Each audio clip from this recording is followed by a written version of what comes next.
Good morning, good afternoon, good evening, wherever you are in the world. I hope you're having a fantabulous day.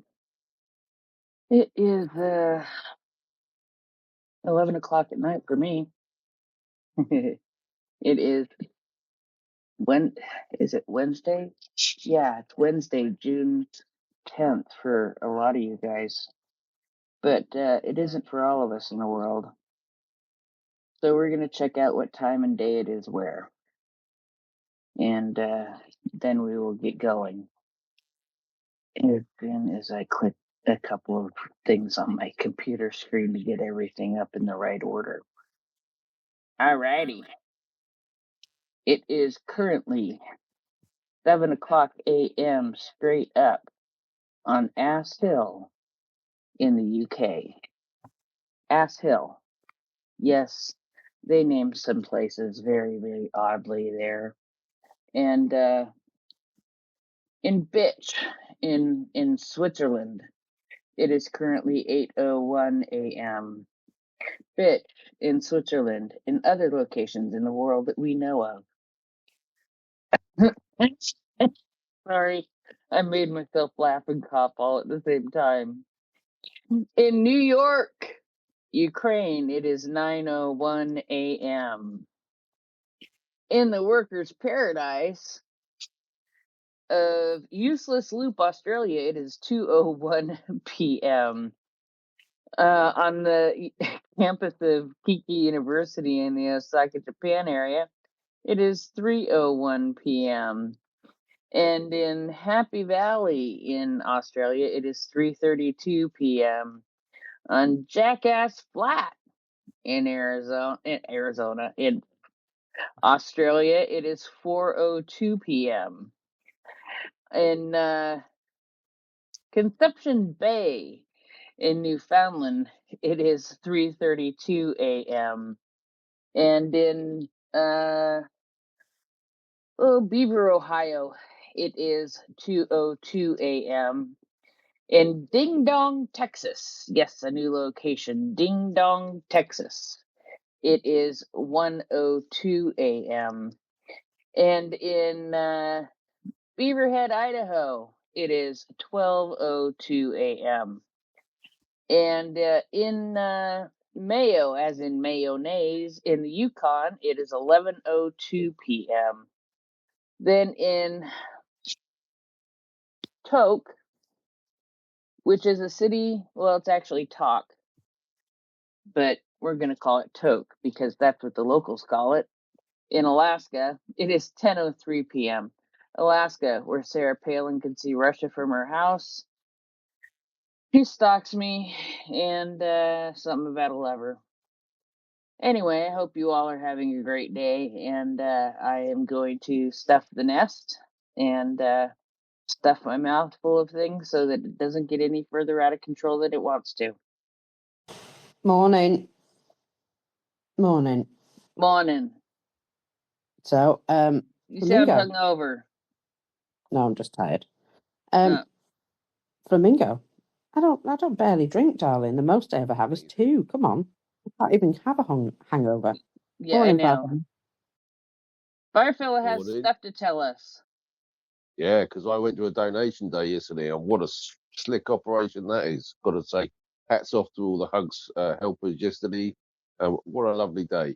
Thank you, Chapster, and everybody that came up to me and said they listened to the show. So, yeah, just a slick operation. Superb work. Can't tell you how good that place is. So I will be supporting that one next time. Definitely going to Newbury again. Just a superb day, all round. Well done, you. And now I'll stuff the nest. Did you get some Ukrainian honey cake? Oh, I did, and don't I love that? And Silver Lady, hats off to you, girl, for baking that. It was just lovely. Yeah, and loads of other stuff. So we met Stannis, and I can tell you about what he was up to and how we're going to support him. But yeah, absolutely superb day. Recommend it to anyone. Please support as much as you can. Anyway, Lockers, I've seen the new FP-5 Flamingos flying around. They're lovely, aren't they? Have you seen them? Yes, they're very pretty. They're not pink, though. I did notice that. Perhaps that's only for the display model, hey? But yes. this, well, let's just say Russians are a little bit shooketh in Cheboksary. You know how I never really care if I say it properly, but I'll try and at least, say it They're crying in their kind of cars, properly. mockers. Did you see? I did. It was scary. It was really scary. It Oh, was. bless. A little bit of an I know. explosion in front of you, 200 yards away. Oh, get a grip, woman. Good God. What's the matter with you? Ah, Now, also, I'd like to note that this was indeed done with Flamingo missiles, and it appears to have been done with 2 Flamingo missiles. So one, and then shortly after, another one was sent. And I don't know if anybody follows Dennis Shatiliman's account, but he posted a picture of one of them being launched, and just with a little smiley face, And I guess he was in on what was happening. So 2 missile hits on the VNIIR progress plant. Very exciting. So let me just quickly get to a bit more info about it. So the Ukrainian FP-5 Flamingo cruise missile struck the progress plant, which is part of the defence industry. It's a facility that is 1,000 kilometres from the front line. And it says here, Progress is a key Russian military industrial enterprise involved in the production of electronics, navigation, and guidance systems used by the Russian military. I believe it's been hit before.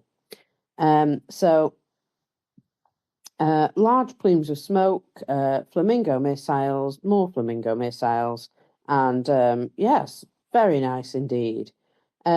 It's starting to feel like there are, more military actions taking place in Russian territory these days, many more, almost to the level of parity, perhaps.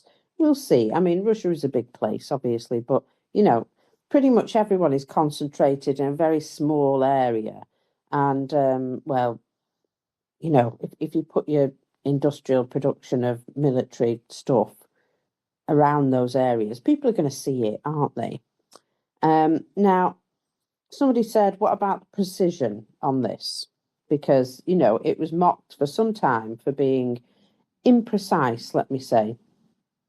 Now, this apparently hit one of the main buildings at this location. So it says here, it ripped open the main administration building, and the main administration building is now, it's almost a crater, and it's rather on fire. So I'll just repost that one with the actual image. oh, that's loads in the nest, mockers. You won't have to post it, girl. Just look in the nest. Well, I'm absolutely sure, yes. But anyway, this certainly is the story of the morning. However, that is not the only boom, I can assure you. In occupied areas, Ukrainian defence forces are now taking out railway infrastructure and substations. Yes, they are. Video from the occupied part of the Zaporizhia region showed a sudden blackout. There was also bavovna recorded in the area of Donetsk and Sevastopol. And this morning there is, I'm not sure that Ferris wheel is going to be operating this morning, because Sevastopol has a large plume of smoke just coming out of somewhere there. Now, I would love to know where that is, but obviously anyone up at the top of that Ferris wheel would have a really good view of that. So I have a funny feeling that they won't be operating that Ferris wheel today. Never mind, eh? We'll get our images from somewhere, don't you worry. Now, also, what's this? Could it be there is an oil refinery, another one, on fire? Now, I think it's in the area of Samara, I think. And it's the no, it's not. It's the Kubyshev Kubyshev oil refinery. There are numerous fires visible, and well, it's interesting. So numerous fires visible there. That's nice to know, isn't it? And I don't know if anybody spotted a very small explosion yesterday. Actually, no, it was huge in I'm trying to remember the name. Bashkiria? Dagestan. Dagestan. Dagestan.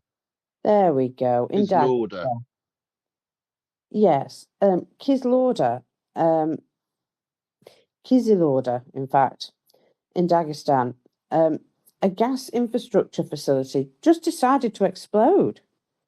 Now, apparently, this was not attacked by Ukrainian drones. There was no Ukrainian drones, reported or anything like that.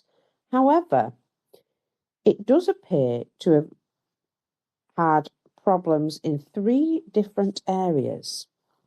So 3 different parts of that pipeline had problems. Now, either they had some sort of major pressure problem, which caused this, or something.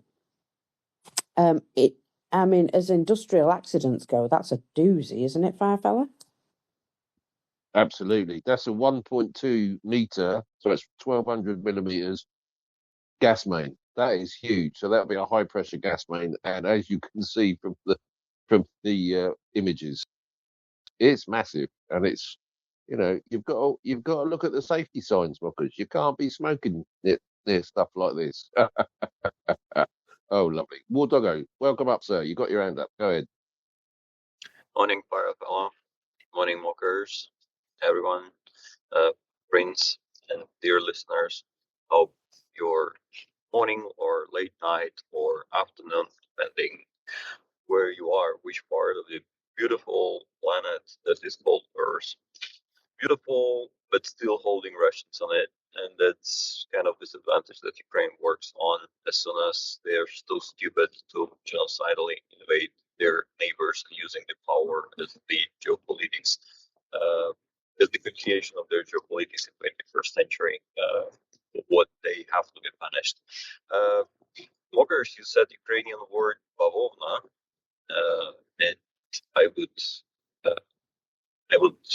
with pleasure remind the context to our dear listeners when, now it's very modern when Russians are saying, no, it was not the drone that slammed into this oil facility, or it was not the Flamingo missile slammed into the production facility that works for Russian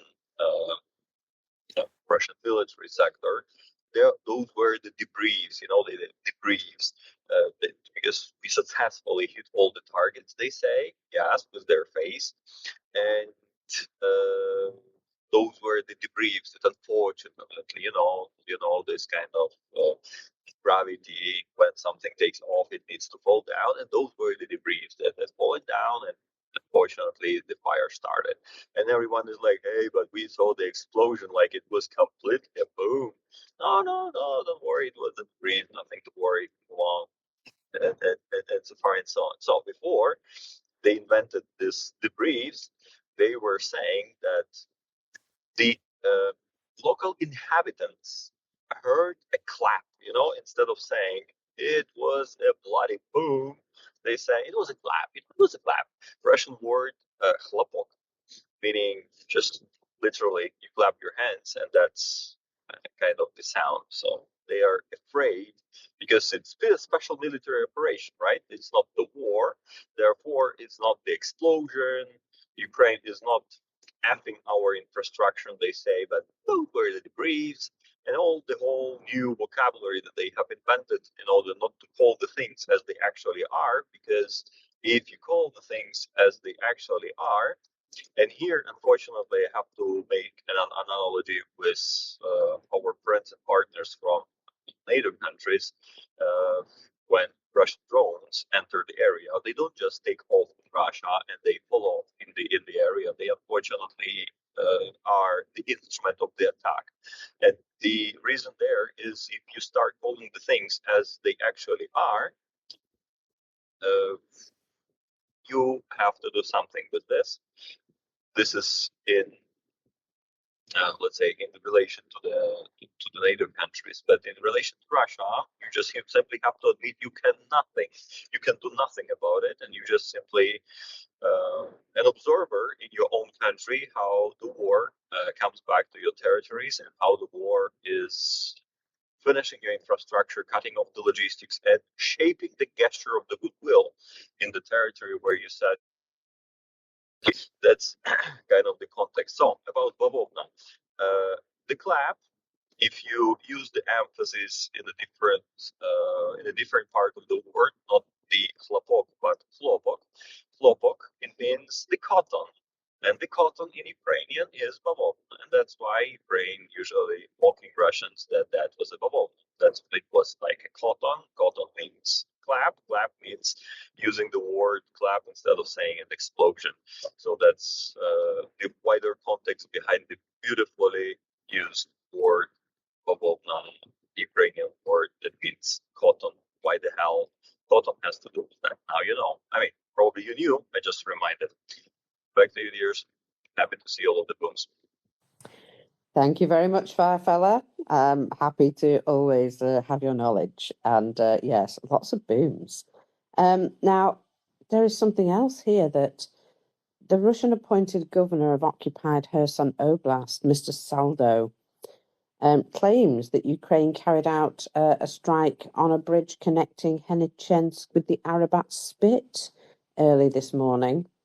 Oh, no. Traffic between Hennichensk and the Arabat Spit has been suspended currently. So at the same time, there's no crossing into Crimea over the Chonghar Bridge because that's currently closed. So that is that entire side of the entrance into Crimea. Now, the Arabat Spit crossing there only takes smaller vehicles anyway. So, you know, it's not really possible to take big trucks or anything through there. But, you know, it's still a way in. And remember, they've been using smaller civilian vehicles to transport fuel, haven't they? Well, not through that route, you know. So it would appear that these, you know, repetitive strikes on these bridges probably going to continue. You know, every time they try and reopen that access way, Ukraine's going to go, no, I don't think so.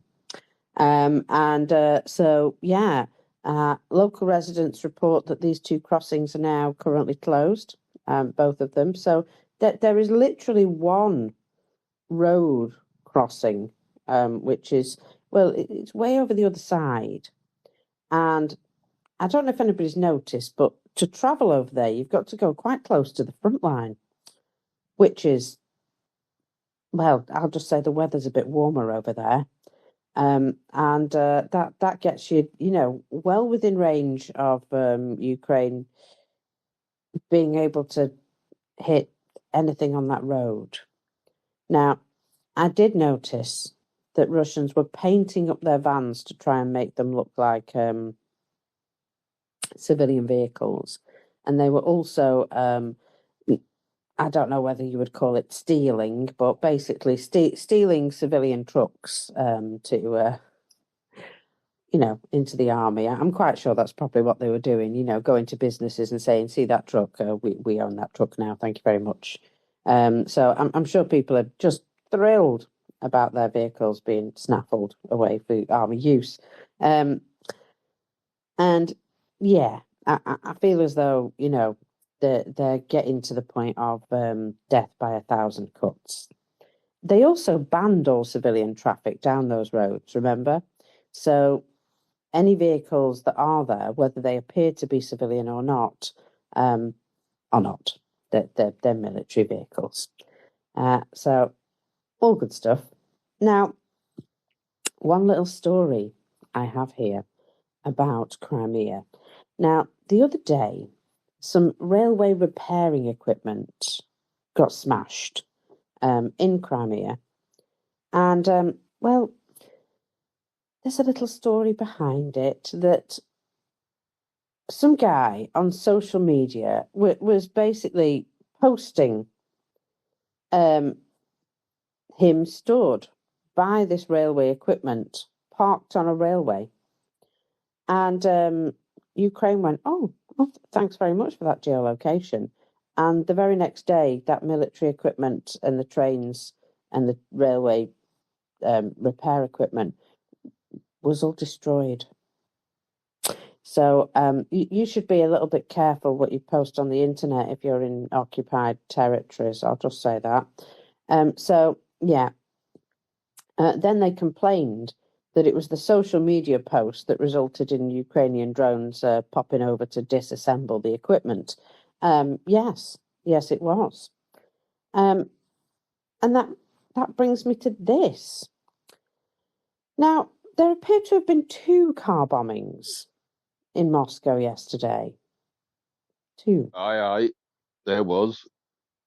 Yes. But what was inside the cars, Mockers? Well, let me just tell you about this. One of the generals that is said to have died, and there's some confusion that there's 2 named generals now, but there were 2 explosions, so why not both? We'll see. But the one that we think is most definitely dead and gone in the first explosion was in a BMW. And his son, not so very long ago, posted himself stood next to this car and quite clearly showed the number plate of this car. And so they're saying here, the son of Lieutenant General Davidov exposed his father on social media. Thus, the number plate became known to the public. Let us remember this. So, oopsie. I'm assuming that we could send his son a little thank you card. Anyway, I'd just like to point out that they love their satanic Western stuff, don't they? I mean, he was driving a BMW. Why was he not driving a Russian vehicle? Anyway, it never gets old, does it? This there's no such thing as OPSEC in Russia because the Russians don't believe that Ukraine has any sort of technology. Remember, they don't believe that Ukrainians can use software. And the car very much exploded. Very much exploded. So who is this guy? Well, Davidov headed the Central Testing Technical Bureau at the 51st Arsenal of the Main Missile and Defence and Artillery Directorate of the Russian Defence Ministry. However, since then, he himself has headed the Gorau, the place where they stockpile missiles. And after the start of the war, he repeatedly travelled to the occupied Luhansk area. Now, remember, recently there was an explosion in the occupied Luhansk area, which took out quite a large storage of, it would appear, Russian missiles. Yes. So I'm just wondering if any of this is connected, Anyway, so Colonel Damir Davidov, head of procurement department for the main missile and artillery directorate, according to Russian the Russian Defense Ministry. So the BMW X3 was blown up because it belongs to Davidov himself. He purchased the car in 2024, so during the war, from a businessman in the Vladimir region. More than 15 years ago, he headed up this 51st Main Missile and Artillery Directorate. Since then, he has been the head of the Gorau, And since the war started, he's often been seen travelling to Luhansk. While the car itself wasn't leaked to him, it did appear on social media on the channel of his son, Raphael. Now, this lad is called Raphael, Rafail. Emphasis on the fail. Well done, buddy. He's a 20-year-old cadet at the Military Academy of Logistics, or at least he was. He might be a 20-year-old frontline soldier very shortly. Anyway, important stories comments. Ukrainian intelligence services likely knew the colonel's address for a long time. His personal information had appeared in their OSINT projects dedicated to tracking down Russian armed forces personnel and individuals suspected of war crimes. The Evocation Project published a brief biography of the colonel, his current phone number, his address in Balashikha, and the license plates of his old Audi. Ukrainian analysts noted that they were monitoring the family through social media accounts, especially of his children and his wife. They also noted that some of his relatives live in the United States. The Ukrainian Book of Executioners website lists Davidov's personal information and says that he was directly involved in planning and organising the Russian military invasion of Ukraine on the 24th of February 2022. According to the Insider, the operation was carried out by forces of the Ukrainian Security Services, the SBU. An explosive device was detonated a short distance from Davidov's home in Balashikha at 6 Kozheduba Street, whatever. So, Kommersant reports that police believe this improvised explosive device with a yield of up to 500 grams of TNT was attached to the underside of the car. The bomb was planted inside the car, according to other sources. However, we don't know. He was reportedly not killed outright, but died in pain at the scene. Sorry, I added that bit. Apart from possible revenge motivations, his death deprives the Grau of a commander at a crucial stage of the war when Ukrainian drones are targeting Russian ammunition depots in particular.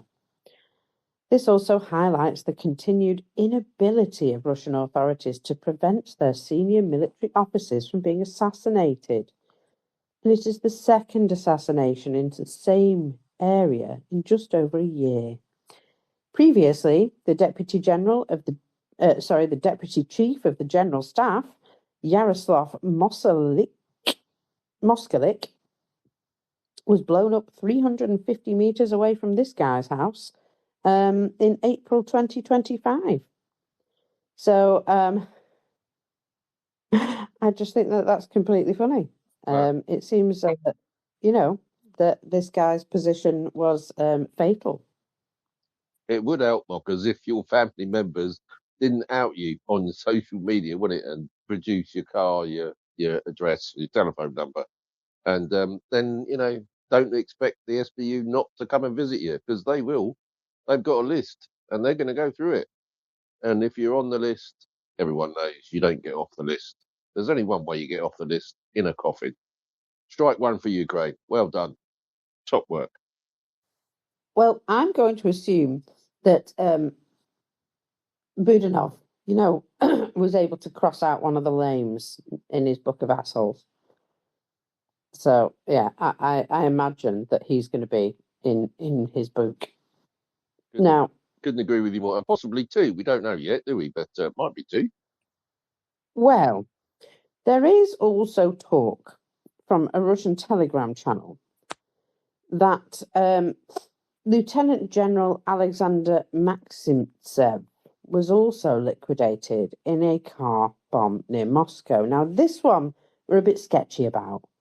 However, he is the Chief of General Staff and First Deputy Commander of Russia's aerospace forces. And if confirmed, that would be the sixth Russian general assassinated in 6 months. So we shall see, is all I can say on that one. But that one's a bit more sketch because there were two explosions, but we don't know for sure if So that the first car was a BMW. What was the second car? I have no idea. All I know is there was about 20 people stood round pouring water on the aftermath. Yeah, and that didn't which help. surprised me. Yeah, it surprised me considering but of course this is Moscow, isn't it? So Yeah, they don't understand secondary devices. Just because one bomb's gone off, don't mean to say that there won't be a second one close by. In fact, bombers quite often use diversionary ones, so they'll set a small one off to start with, so that people come towards the bomb, and then they go, "Oh yeah, and you can have it now. Here's the proper main charge. Bang, gone." Silly idiots, but there you go. We know the Russians, don't we? We know the Russians. don't we just? So here's some other things that Ukraine have been striking recently, because it's always worth just knowing what they're up to. They struck the deployment site of Russia's 90th Engineer Sapper Regiment. Oh, those guys, it's probably worth having those guys around, because I don't know if you've noticed, but there's quite a lot of mines lying around. Dangerous they are. Anyway, never mind. So this was in occupied Donetsk region in Pionersky, apparently. Now, this was done on June the 5th, using 25 attack drones. 3 servicemen were said to be killed and 5 wounded, and the major, who ran the whole affair, is missing. I wonder who gave Ukraine the information about where they were exactly. Anyway. Engineering equipment, ammunition, and several vehicles were lost. I mean, somebody said, could it be that the major is only missing because there's not enough of him left to identify? Possibly. However, there is a translation here, so let's have a look. Attack on the sappers. Dun, dun, dun. So it goes on about how it was the deployment point and using 25 strike UAVs. So it says killed. The captain was Yishkov Andrei Mikhailovich, him. The sergeant, Yakubenko Viktor Alexandrovich, another sergeant. In fact, there's quite a list of killed here. I thought they only said 3. They only said 3, but all of them appear to be killed. So Osipov Andrei Yurichevich, he's a junior sergeant. You know what? I'm not going to go through all these names, but we have 2 more ensigns, another junior sergeant, and a couple of privates. And the major himself is missing. So that's more than they originally said, isn't it? That seems like there's quite a few people dead there. So what a shame. And nice work. Yeah, very good. Round of applause. Now, here we go. There are some notable strikes like this that have been going on recently. That very specific units. Oh, did I get kicked out? Oh no, I'm still here. It's just being an asshole. Okay. Is it a bit iffy for you? Yeah, it's always a bit iffy for me. Don't worry about that. I live with that shit. Live in that shit daily. So I have noticed that Ukraine have been taking out, some very specific deployment sites. In particular, they've been hitting places where Russia appeared to be storing missiles, ammunition warehouses and that sort of thing. Recall that one in Belgorod, which was quite, emotional for the locals, I think. So Ukraine appeared to really seize the initiative, and they're going after any of your stockpiles, because they'd rather take out the missiles before they get launched into their cities. And I can understand that. It's probably a good idea. So we saw what happens in Belgorod when an ammunition warehouse blows up.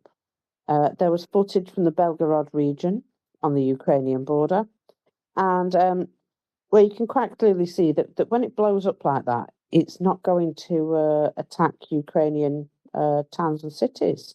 I mean, trust in the process. This appears to be a really good idea. I think it's a great idea.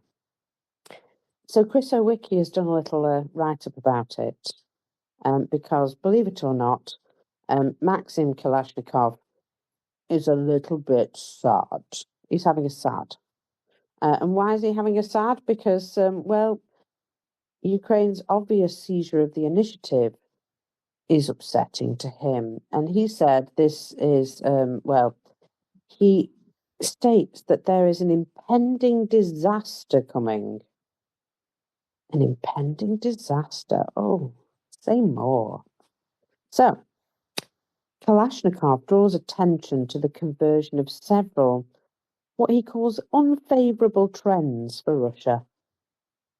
Their economic, their military, and their industrial are all taking a big hit at the moment. He says these are seriously threatening the Russian war effort, and it is faltering, weakened by chronic corruption, inertia, and backward thinking. Oh, thank goodness for that, eh? He writes, "We are on the eve of a new upheaval.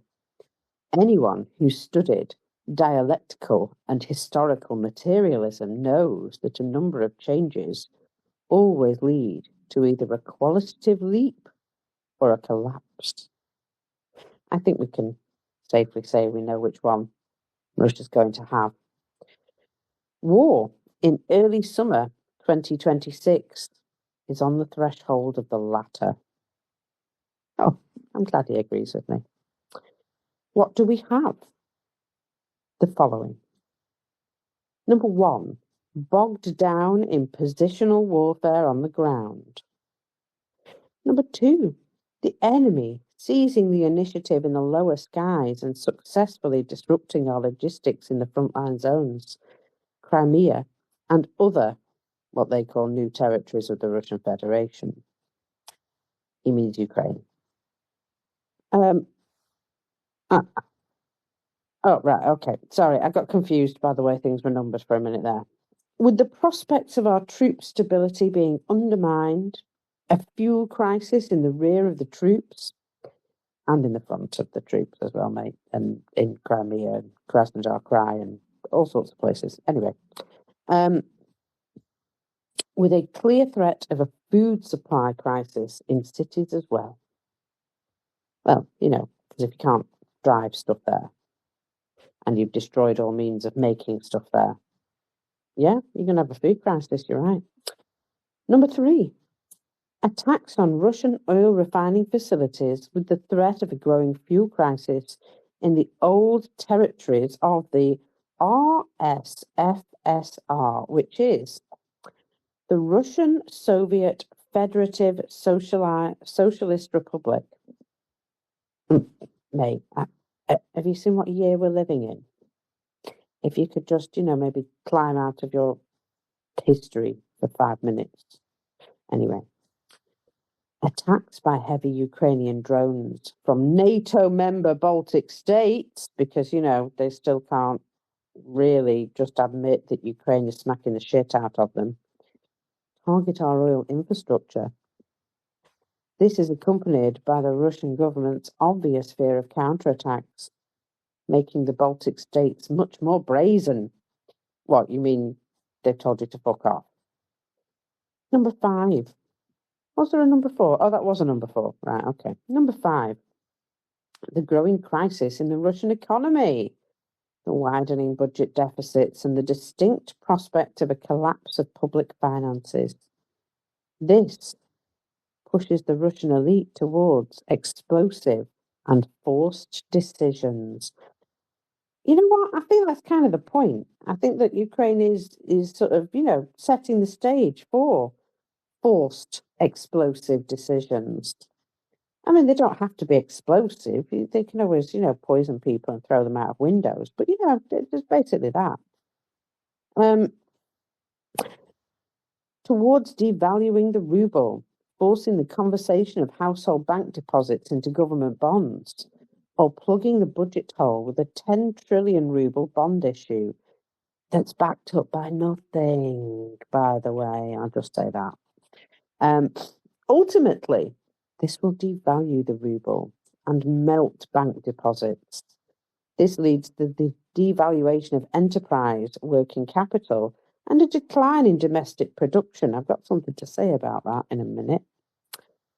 This is precisely what allows us to conclude that the enemy has imposed its initiative upon Russia.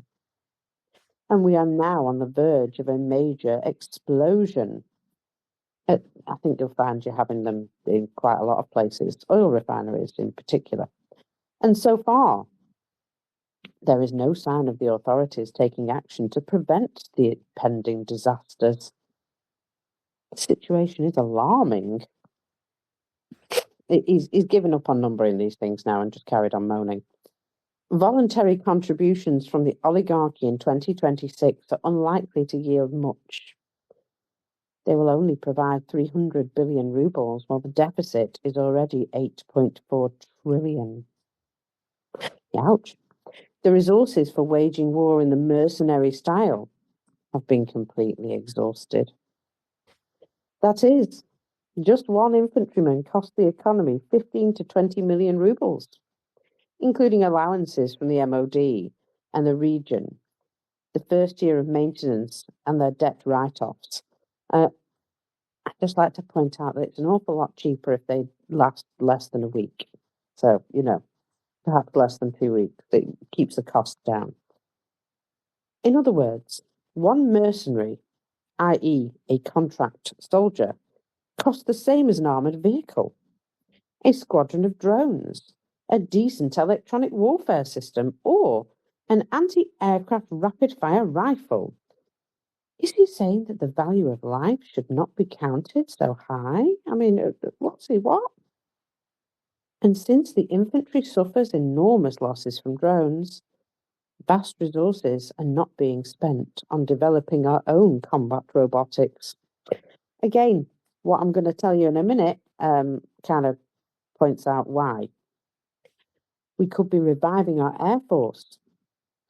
Reviving. Are they dead? Are they just sleeping? Or producing high-precision weapons? Yeah, about that, buddy. You can't produce any fucking shit. War is becoming archaic and mega costly.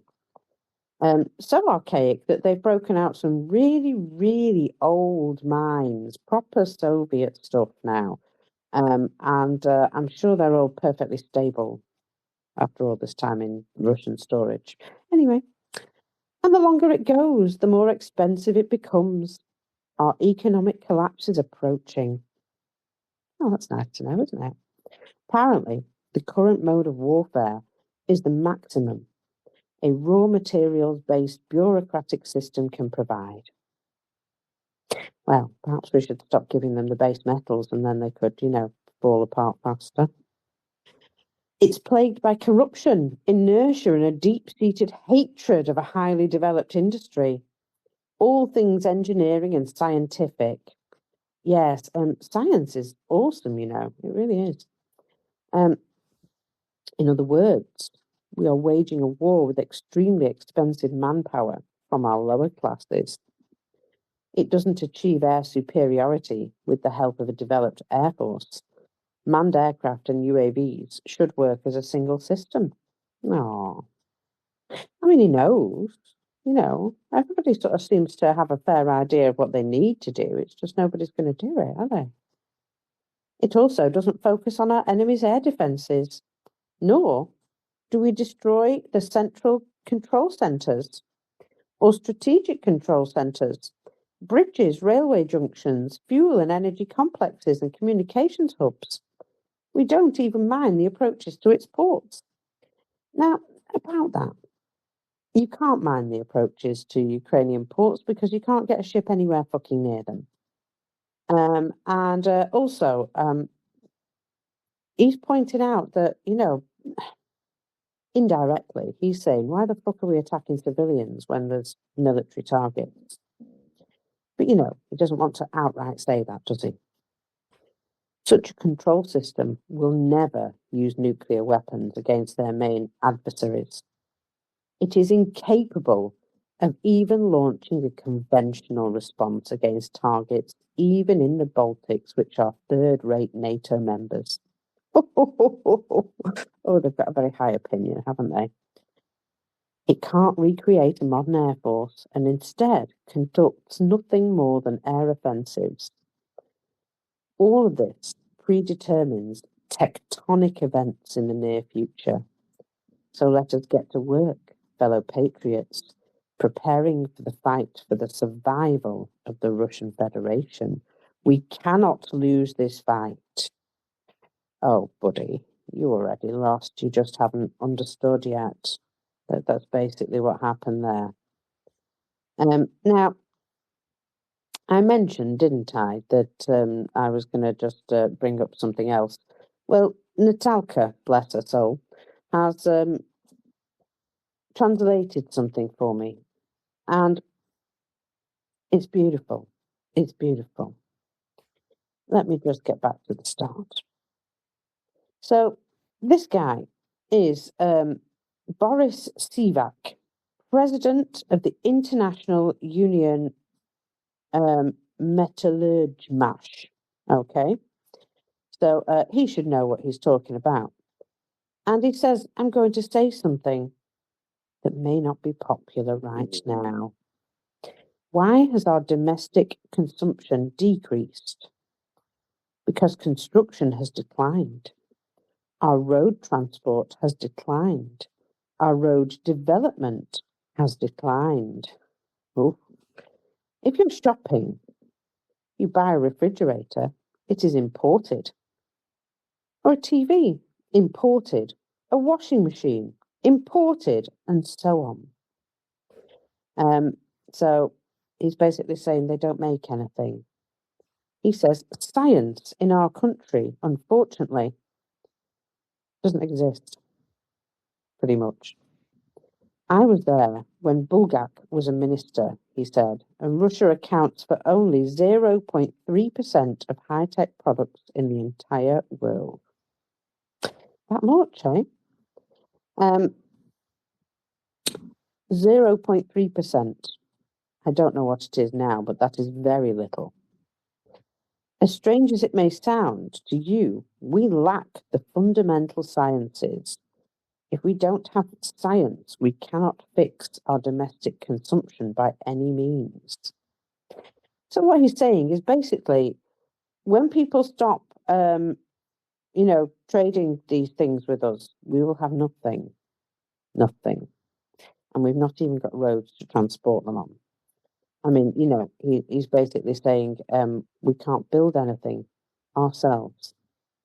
And who would have thought that, in the 2023 sort of exodus of Russia, that all their bright minds and scientists would have effed off really fast? I mean, it's a mystery as to why they would have done that, isn't it? There were a lot of computer scientists and technologists trained in the final years of the USSR, and guess what? They're all gone. Good mechanics, gone. Oil and gas infrastructure experts, gone. Nobody wanted to stay in Russia, and the only technology they have comes from the rest of us. And here is where I am now going to shame the fuck out of us, because Ukraine shot down Russian Kalibr cruise missiles, and then they took them apart, down to the very components. And what did they find? They didn't find any Russian stuff in there, I can assure you, because Russia don't do anything. They don't build anything other than, bombs out of components that someone else makes. When What Ukraine's Ministry of Defense found inside should be extremely uncomfortable reading for all their Western regulators and sanction enforcement agencies. More than 80 to 90% of the guidance system electronics, foreign made. Every part marked. Every manufacturer now identified. Ukraine's about to have a massive lawsuit against all of us if we don't tighten our sanctions situation. If we don't do, enforcement, we're going to be, all of these companies are going to be receiving, I would imagine, massive requests for compensation. And that would be the nicest thing that Ukraine could do, because they're a country at war right now. I don't know if you've noticed, they're quite into their kinetic sanctions. I'm not saying they're going to attack us, but they could certainly arrest people, perhaps, just, oh, by the way, international arrest warrant for you, thank you very much, and so on. So, the Kalibr 3M14 is Russia's primary long-range cruise missile. Subsonic, terrain-following, capable of striking targets 1,500 kilometers from the launch point. Ukraine's MOD engineers dismantled the intercepted missiles down to the circuit board level and mapped every component and traced every supplier and have built a complete structural functional diagram of exactly what they use to kill Ukrainians. And right now, they're not naming and shaming people, but they will if we don't get a fucking handle on this shit. So, in the 450 kilogram warhead, they have 3,600 steel fragmentation elements, each capable of penetrating 10 centimeters of concrete. So imagine what that does to a person. Nice. They have 4-channel guidance, GPS satellite navigation, inertial system guidance, a radio altimeter, and a terminal radar homing. So that those 4. The flight profile can be as low as 20 meters over water, 150 meters over terrain, which minimizes their radar detection horizons. In spring 2026, the first confirmed cluster warhead variant, the same configuration as the KH-101, designed to maximize area coverage against dispersed targets, or, take out as many civilians as possible, depending on where they drop it. This missile was technically designed to destroy port infrastructure and open areas, and Russia uses it against apartment buildings. Now, for the part that matters, for sanctions enforcement. The guidance system electronics, the component that makes this missile accurate enough to hit a specific building in a specific city, so when it does hit them, you know for a fact that they meant to hit that target, is more than 80 to 90% foreign made. This is not an estimate, this is verified facts. Every component is marked and each passed through Russian military acceptance inspections before assembly. The Ukrainian MOD have tracked the procurement timeline. 2023 to 2024, Russia attempted to transition to domestic electronics. However, that didn't go very well for them. In 2025, their production stepped back to imported components. There is a working hypothesis of some analysts that the switch to Russian electronics degraded their guidance accuracy, so Russia returned to foreign parts, possibly drawing on pre-sanctioned stockpiles that have not yet been exhausted. I mean, Ukraine's being kind when they say that, but what they're saying really is, we know for a fact that some of these products were actually built 2025 onwards. So we better be doing something about it. Western components, Russian missiles, and Ukrainian cities. One additional detail that underscores how deeply this supply chain runs.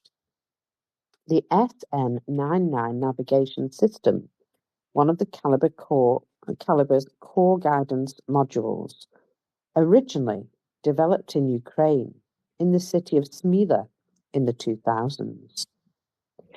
Serial production of this subsequently moved to Russia, and this navigation system is now used to target Ukrainian cities. However, it is Ukrainian engineering. And the broader electronic supply chain that keeps it accurate runs through all the Western component manufacturers, companies whose parts have passed through Russian military procurement channels in violation of export controls. Now, I think, where Russia tried to go to their own production, I think that's because they didn't have stockpiles of Western parts to use. But they've obviously started to get hold of them again from 2025. And Ukraine is trying to subtly say that without outright accusing us of being shitty allies. Ukraine's MOD has now identified every electronics manufacturer supplying components for Kalibr production. They know the names of the lead designers involved in missile development and the managers responsible directly for the procurement and production. All of this data is now being transferred for action within the framework of sanctions policies. There are no anonymous supply chains anymore. All of these have now been supplied with names, addresses, and the corporate structures. The question now for Western governments and export control agencies is straightforward. The components are identified, the manufacturers are unknown, the procurement routes are even documented. So what now? Russia has fired thousands of Kalibr cruise missiles at Ukrainian cities since February 22. Every one of them carrying foreign electronics, assembled with components that pass through export control regimes designed to prevent exactly this thing from happening. The Ukrainian Ministry of Defense has now done all the forensic work that regulators and intelligence agencies should have done for themselves years ago. Can you see what they're saying here? They're saying, this is fucking shit. You should have had somebody on this. Dismantling missiles, mapping supply chains, and identifying the manufacturers. Now, the data exists and individual names are known. Sanctions without enforcement are a press release and nothing more. Enforcement requires the evidence Ukraine just handed over. Every Kalibr that hits the Ukrainian apartment building is a sanctions compliance failure. And this failure now has manufacturers' names, managers, and paper trails. Ukraine holds all this information. And they're saying, get your act together before we fucking tell everyone and start, issuing legal challenges. I'm going to say that rather than issuing explosives, But, well, I'm just saying that Ukraine is under existential attack and you never know what they might be forced to do to protect themselves. Now, just one last thing before we go on to the numbers. In recent days, customs have intercepted several goods subject to sanctions that were destined for Russia during a major operation in the port of Rotterdam. The captain of the container ship was detained in the process, suspected of involvement in criminal offences linked to potential violations of the sanctions regulations. So, perhaps Ukraine handed that information over about a week ago. And we're just starting to perhaps do something about it. And so we effing should. Pretty shameful though, isn't it, Mockers? Pretty shameful that is. And the MOD in Ukraine is absolutely right. We should have been. That's the whole point of sanctions, for Christ's sakes. The very reason we do this is so that they don't have the stuff to build Kalibr, any sort of missile, any sort of Western tech. That was the whole reason it was doing. So if people are just, doffing their cap saying, oh, yeah, we got sanctions, but we don't enforce them, there's no fucking point in sanctions. No, we've all got to get on this. And I expect the UK is included in that. I absolutely do, along with most Western countries. And it's just shameful. Absolutely shameful. Oh, yeah, I'm quite sure there's not one of us that's got clean hands on this. Absolutely sure of that. And, so rather than harping on about how good we are and look at our sanctions lists and all this, enforce the ones we've got. And also, put the emphasis on the things which we know for a fact go into Russian missiles and, other weapons of war. It's not that hard to just be very specific. Ukraine is literally showing us how to do it and saying, why is it us that has to do all this work for you when we're at war and you're not? Is that, is it because it's existential to us and you guys are just like happily living your lives over there? Because that doesn't seem right. It doesn't, does it? And, once again, they're the adult in the room and they have to do the work for us. And it gets a bit tedious, I must admit, to hear, them going through this. I think this. Now, I do. Go on. No, just a point. I just think the system's set up wrong, Mockers. So it shouldn't be, we have sanctions and then we have somebody that enforces sanctions. You should just go to the manufacturers and say, mate, if your stuff appears in Russian rockets and if we get the proof, you're in the car. And it should start with the head of every single one of those companies. They should all be sat down and said, I don't care for any reason who you sell it to, and it went through 4th, 5th, 6th. It's irrelevant. If it gets to you, Russia, and it's found your stuff, we prove it, you're in the dock, mate. Absolutely. Sorry, Mockers, crack on with the numbers now, sweet. Yeah, people have got to be held responsible. You're absolutely right. And all this flapping around doesn't get that done. So, here we go. We have some numbers. It is the 10th today, the 10th of June, all day for me, believe it or not. And so we have the following. 1,190 liquidated personnel. And we have 3 tanks. Now, I note that tanks went over 12 the other day. Who has 12,000 tanks? Not Russia anymore, obviously. But I was just about to say, the Russians don't. Yes. See, British humour always on the same wavelength. So 7 armoured combat vehicles, and some of these numbers are lovely. 74 systems / heavy mortars. 6 more MLRS. I mean, those things have just been being taken out in big old chunks, and I'm for one, really enjoying seeing that happen. 3 more air defence systems. They really aren't doing very well. You keep They coming in should and out, perhaps Mockers. just pack. Oh, I'm in the kitchen. Bear with me a Marcus, minute. you're I just have making to a pour myself coffee. Are you making coffee? Yes, That's darling. all right. You keep cutting in and out. Well, that's tough shit. So, where was I? 3 air defence systems. Yeah, they're not having a lot of luck with those. They should pack them all up and take them to Moscow and just stay there with them, yeah? And along with the rest of their army. So, what else have we got? Because remember, vehicles are becoming, an endangered species these days for the Russians.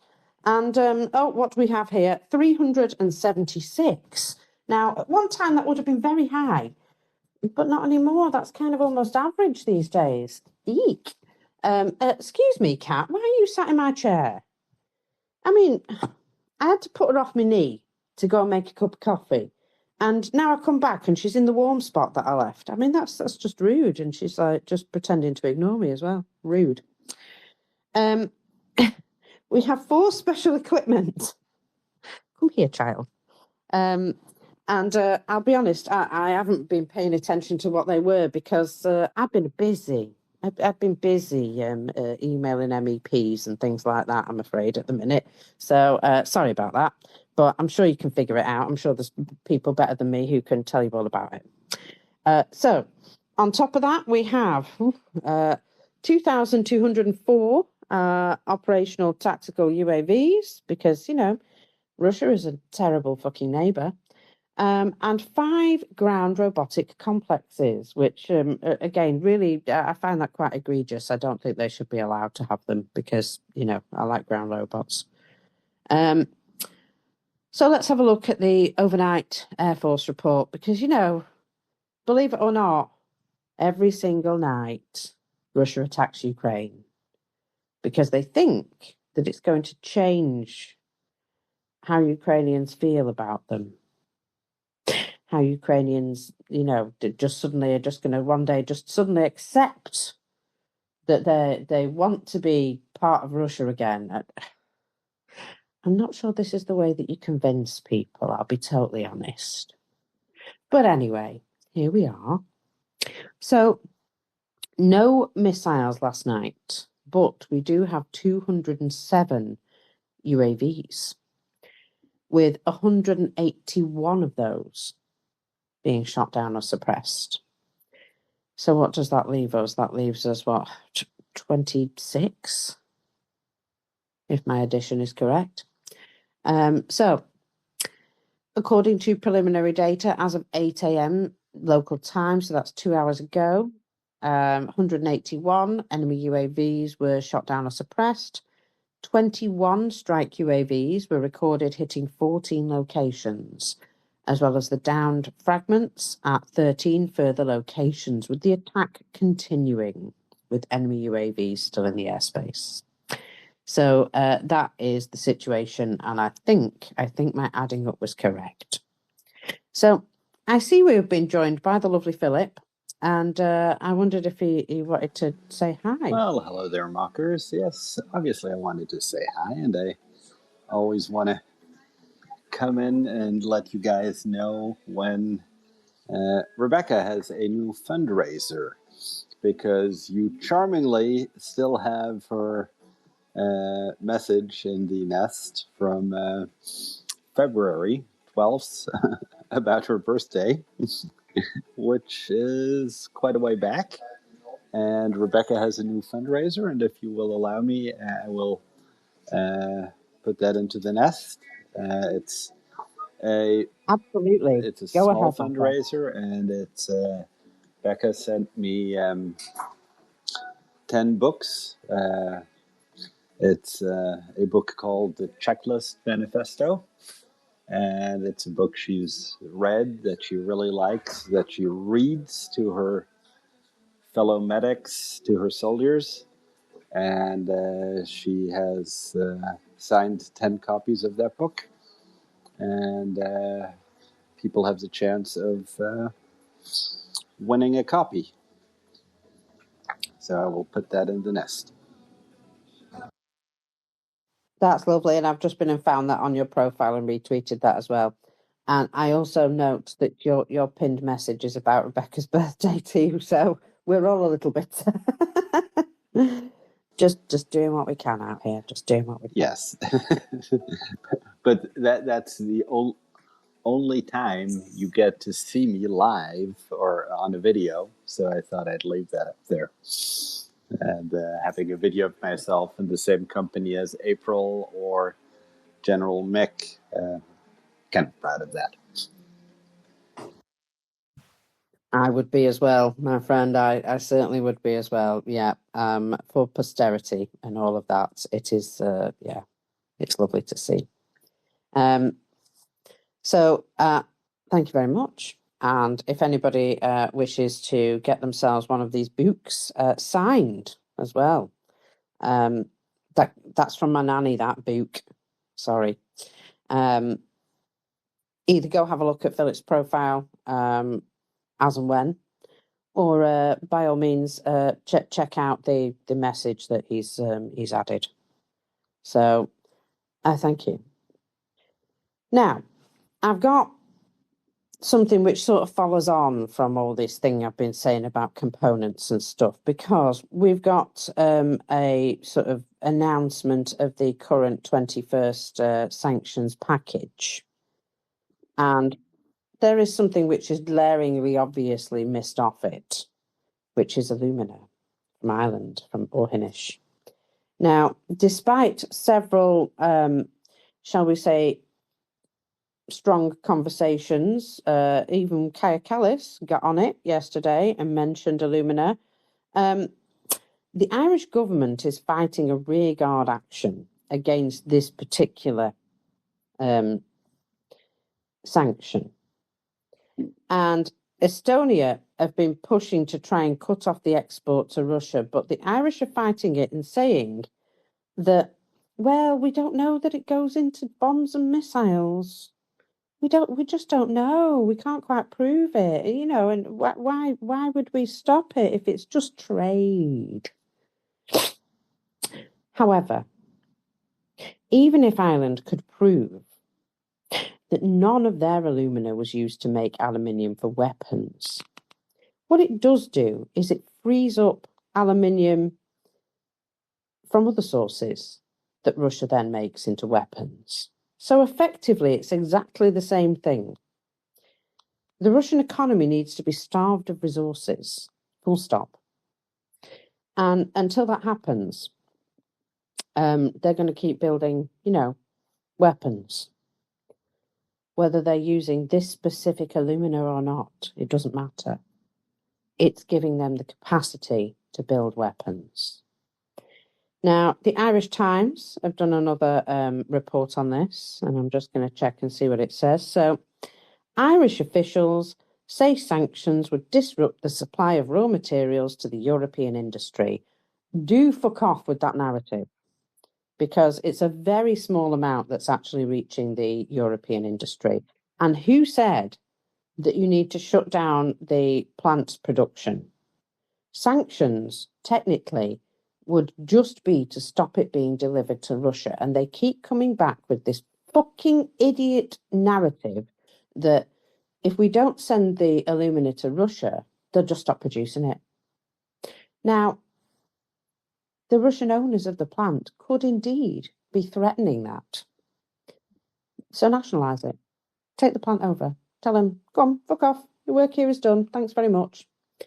Now, why are they not doing that immediately? Because the raw materials that they're using at the plant to produce the alumina in the first place, guess what? They come from Russian industry, Russian-owned bauxite mine.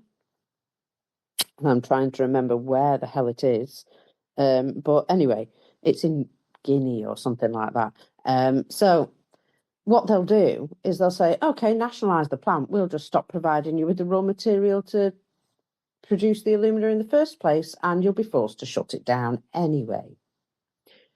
And technically, the plant is it's a loss-making business. Who would run a plant at a loss and send most of their, you know, products back to Russia at a loss? Would that be Deripaska, who is one of the only oligarchs who stood up and said that he would support the Russian war effort when they were all put into a room together and told to support the Russian war effort or else? And most of them said, go swivel. Deripaska was one of the very few that said, oh, I will. And he, of course, is still the majority owner of this plant, which is technically against the existing sanctions already. Can you see why we've got a bit of a bugbear with this particular plant? Anyway, so the government is basically fighting from inside the European Union to head off the pressure to put sanctions on Orhinish. Now, I can see their reasoning, but all of their reasoning is flawed and built upon Russian narratives. The bauxite can be sourced from other locations. They just don't want to have to do it. And I promise you, if they took over the plant, it would no longer be a loss-making prospect because of the fact that they're selling it to Russia at a very low price, rock bottom prices, purely because, Russia doesn't have the money to pay proper prices. There's many, many things wrong with the entire narrative around this plant, and I'll just say that the best thing to do would be to nationalise it, to seek the input of raw materials from another location, preferably one that isn't Russian, and just tell them to fuck off. Go on, fuck off. Go back to Russia. Stay there. The Estonian Minister for Foreign Affairs, who I have written to twice now about the fact that it's Estonian Hansa Shipping that is doing an awful lot of this shipping around of alumina to Russia, which must be kind of embarrassing for them, I would imagine. They could stop that part, couldn't they? Couldn't they? Anyway, he in effect calls to target the Irish plant, which is great. However, the fresh package of sanctions does not include any measures or restrictions against the export of alumina from this plant. Don't worry, by the way, that's not the end of our campaign. We've already got Alumina 22 website purchased. We did that some time ago because we had a funny feeling it might not be all she wrote for the 21st sanctions package. But we had that feeling, we were hopeful, but we've still got more points of pressure to press upon. Don't you worry. There is going to be a lot more information coming out that will be, exceptionally embarrassing, such as the day after Russia attacked Ukraine in February 2022, the Deputy Prime Minister of Ireland had a meeting with the board of Orhinish Alumina. I wonder what that was about. Eh? Could they have been telling him to ignore them, ignore us? Here's some money to help you forget who we are. Just my personal, imagination there. Anyway, so Kaja Kallas herself said yesterday, it is important we get the facts straight about the industrial plant. Honey, we know the facts. We've spelled them out in a fucking website for everybody. So she did confirm that alumina is not currently covered by the EU sanctions, and Europe must close all loopholes, tighten sanctions enforcement, and ensure our commitments are backed by our deeds. Now, that's great, but it's words, And words mean fuck all if they're not followed up with actions. So she was putting trust in the continuing inquiry launched, which is being led by the Irish Department of Enterprise. I'm just going to say that you don't need to investigate because the Irish Times in March and the Organised Crime and Corruption Reporting Project detailed the supply chain of the Russian military effort and prompted calls for this to be curtailed some time ago. I will also note that our Irish friend Dan, the shadow tanker bonker, actually highlighted this as a problem in February 2022. Nobody listened to him at that point. But I tell you what, they're listening now because they ain't got a choice. It is understood within senior levels of the European Commission remains that the bloc's regime of sanctions have to be designed in a way where restrictions do not harm European countries more than they harm Russia. And this has to be improved unanimously by all 27 national governments. And do you know which national government is not backing the approval of this? That would be the Irish government, yeah. Most other governments are happy to get on board with this and would probably vote for it to be done, but for the fact that the Irish government is blocking it. Why? I mean, I'm just out here asking questions. So the Minister for Foreign Affairs said, once the investigation that is underway concludes, now this investigation was supposed to have been concluded some time ago, and then suddenly they said, it's going to take at least another month, which effectively kept it off the 21st sanctions package. Can you see why I'm sceptical about all these things? We will ensure that any decisions need to be taken will put pressure on Russia. And then they will have the full support of Ireland. It's a Russian plant, love.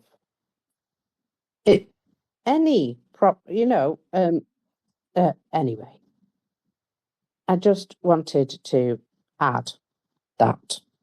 Just wanted to add all of that they're actually fighting against this, the Irish government, because they think, it will hurt them. And I know for a fact that is because of the narratives that the Russian plant owners are spinning or threatening. And there is always a way around this. There is always a way. Nale, you've got your hand up. Go ahead. Yeah, thanks. What perfect examples of politicians finding the shortest way to absolutely do nothing. And one should also think about the Irish history and having, neighbors messing around with them. Weird stuff. Did you mute yourself mid-sentence there, mate? No, I muted myself because I'm through talking. Thanks very much. Okay. Yeah, and it is, isn't it? It's a fine example of governments just making excuses rather than doing what they should be doing. And it's, pretty fucking disgusting, if you ask me. So here we are again in this situation where we need to say, okay, bet. We have some more information for you. We're going to embarrass you. We're going to shame you. We're going to pile on the political pressure. And if it needs to be the 22nd sanctions package, then so be it. Now, technically, the 21st sanctions package is not finalised until it is adopted on the 15th of July.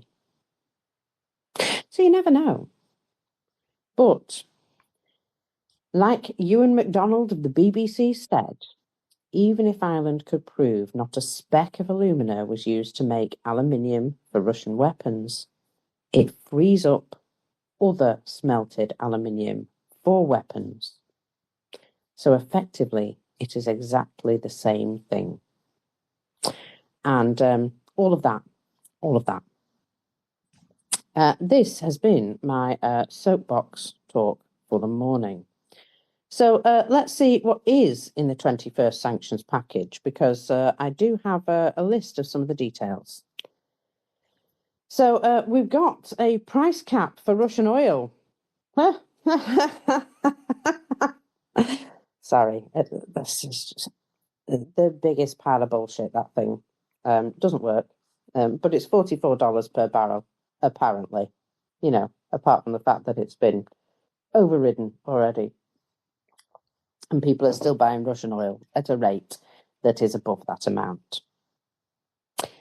They're going to add another 30 Shadow Fleet vessels. Why we can't add all of them all at once, I have no fucking idea. But yeah. Banks, crypto firms, because, crypto, big old fucking scam. Don't know if you've noticed, guys, but there's no collateral to back up that made-up currency. So, if the bottom drops out, you're left holding big old nothing. And I hope that happens to all of it. I really do. Traders of what? I don't know. Let's have a look. Fisheries, including cod fisheries, and a Schengen ban on Russian soldiers. Now, that's all very well and good, but what about saboteurs and FSB officers who technically won't be Russian soldiers, but, we'll still be all right to come in and out of the Schengen area and just, disrupt our lives and cause sabotage and terrorism and, encourage events like the sorts of things like, riots in our streets that basically just serve to, fuel racism and hatred. And I don't know if you've noticed any of that going on just recently. So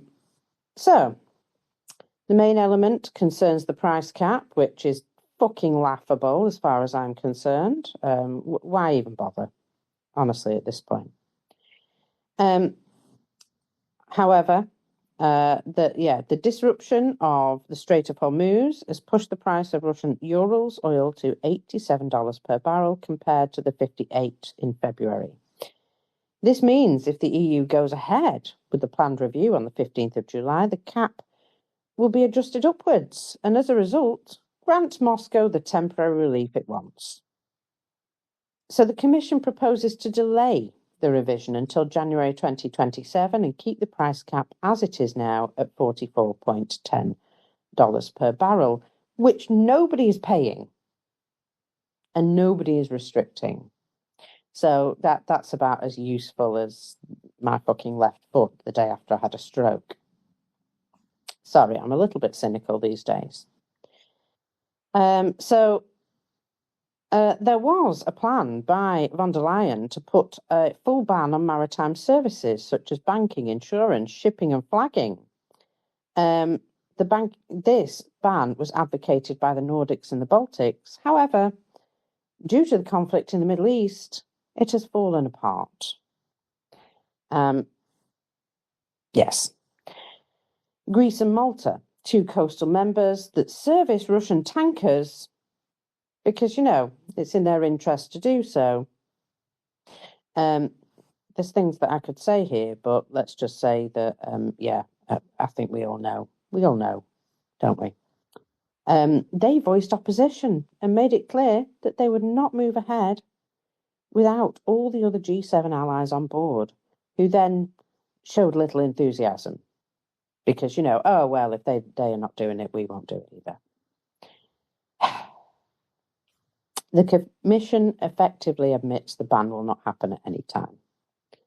And this is the thing. If you're going to have sanctions, they've got to have teeth. However, there are other things that they are doing, which I have hope that some of these will be useful. So, it's not all doom and gloom.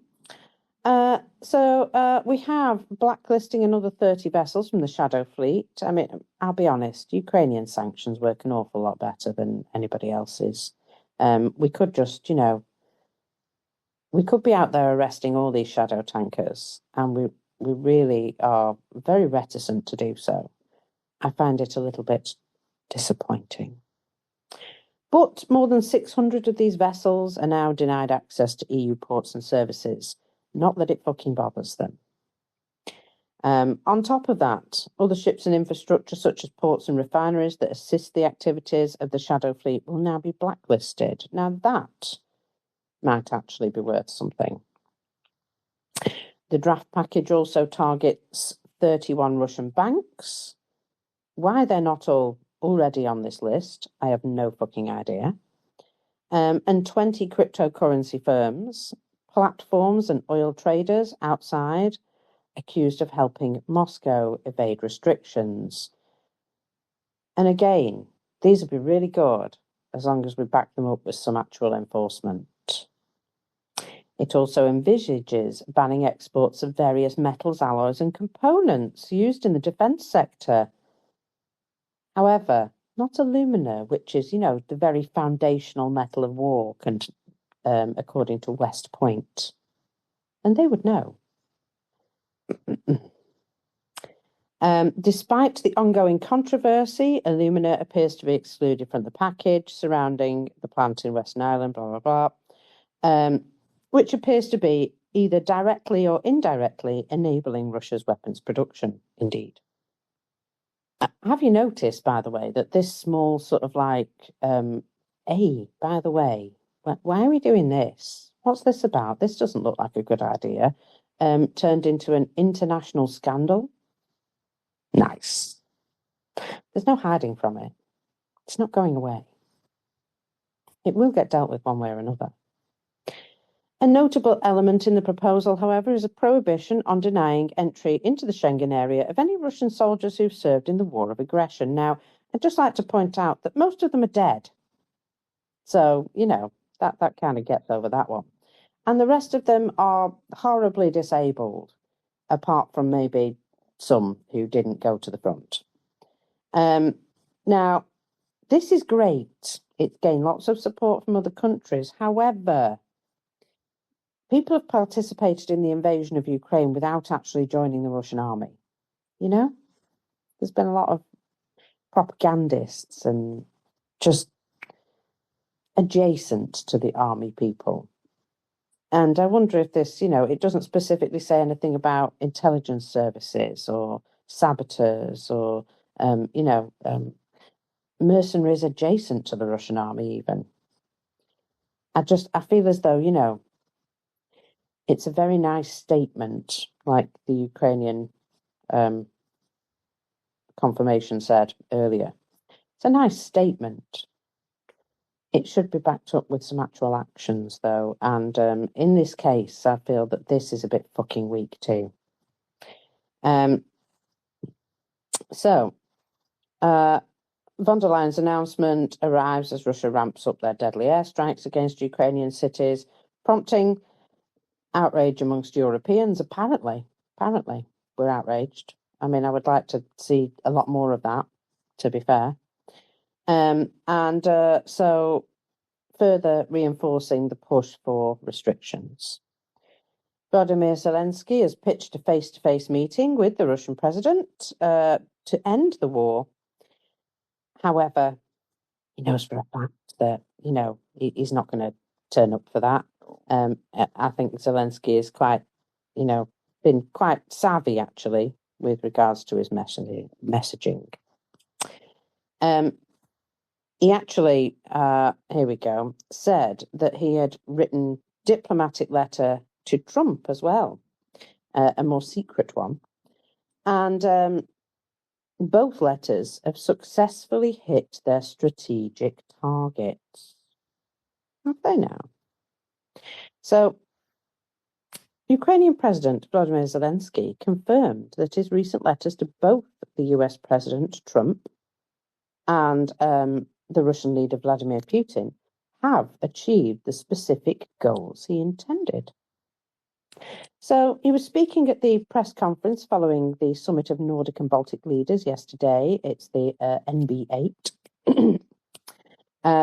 Zelensky addressed the strategic nature of these communications were part of a broader series of letters sent to international institutions, including the EU, the US Congress over the past few months, according to European Pravda on June the 9th.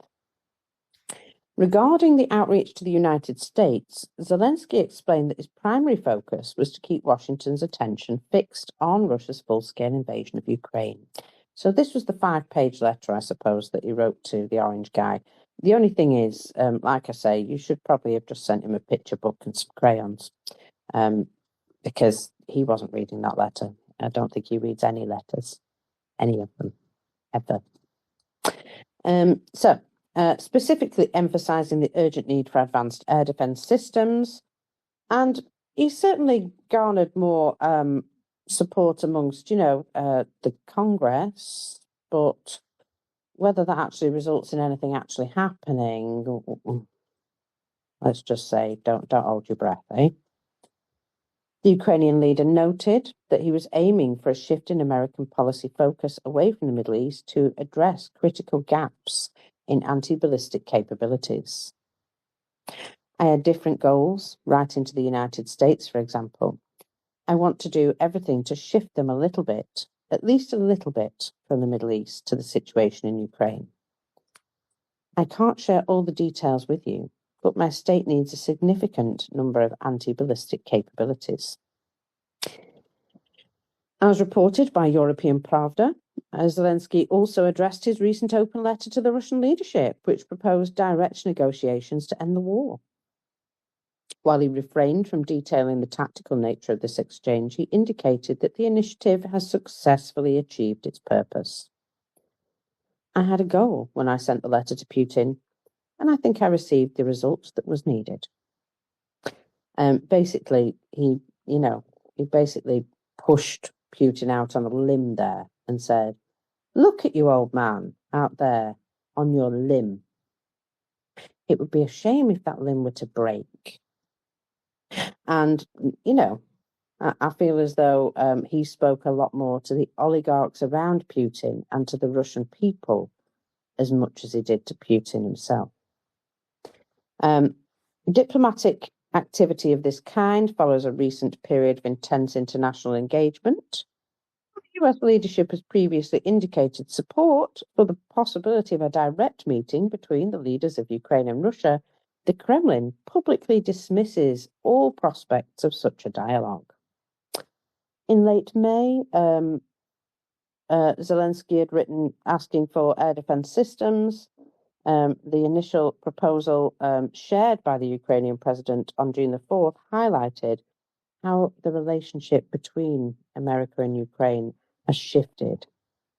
And also the proposal to meet with Putin shows how their relationship has shifted since Putin has been in power, moving from economic cooperation to a full-scale invasion.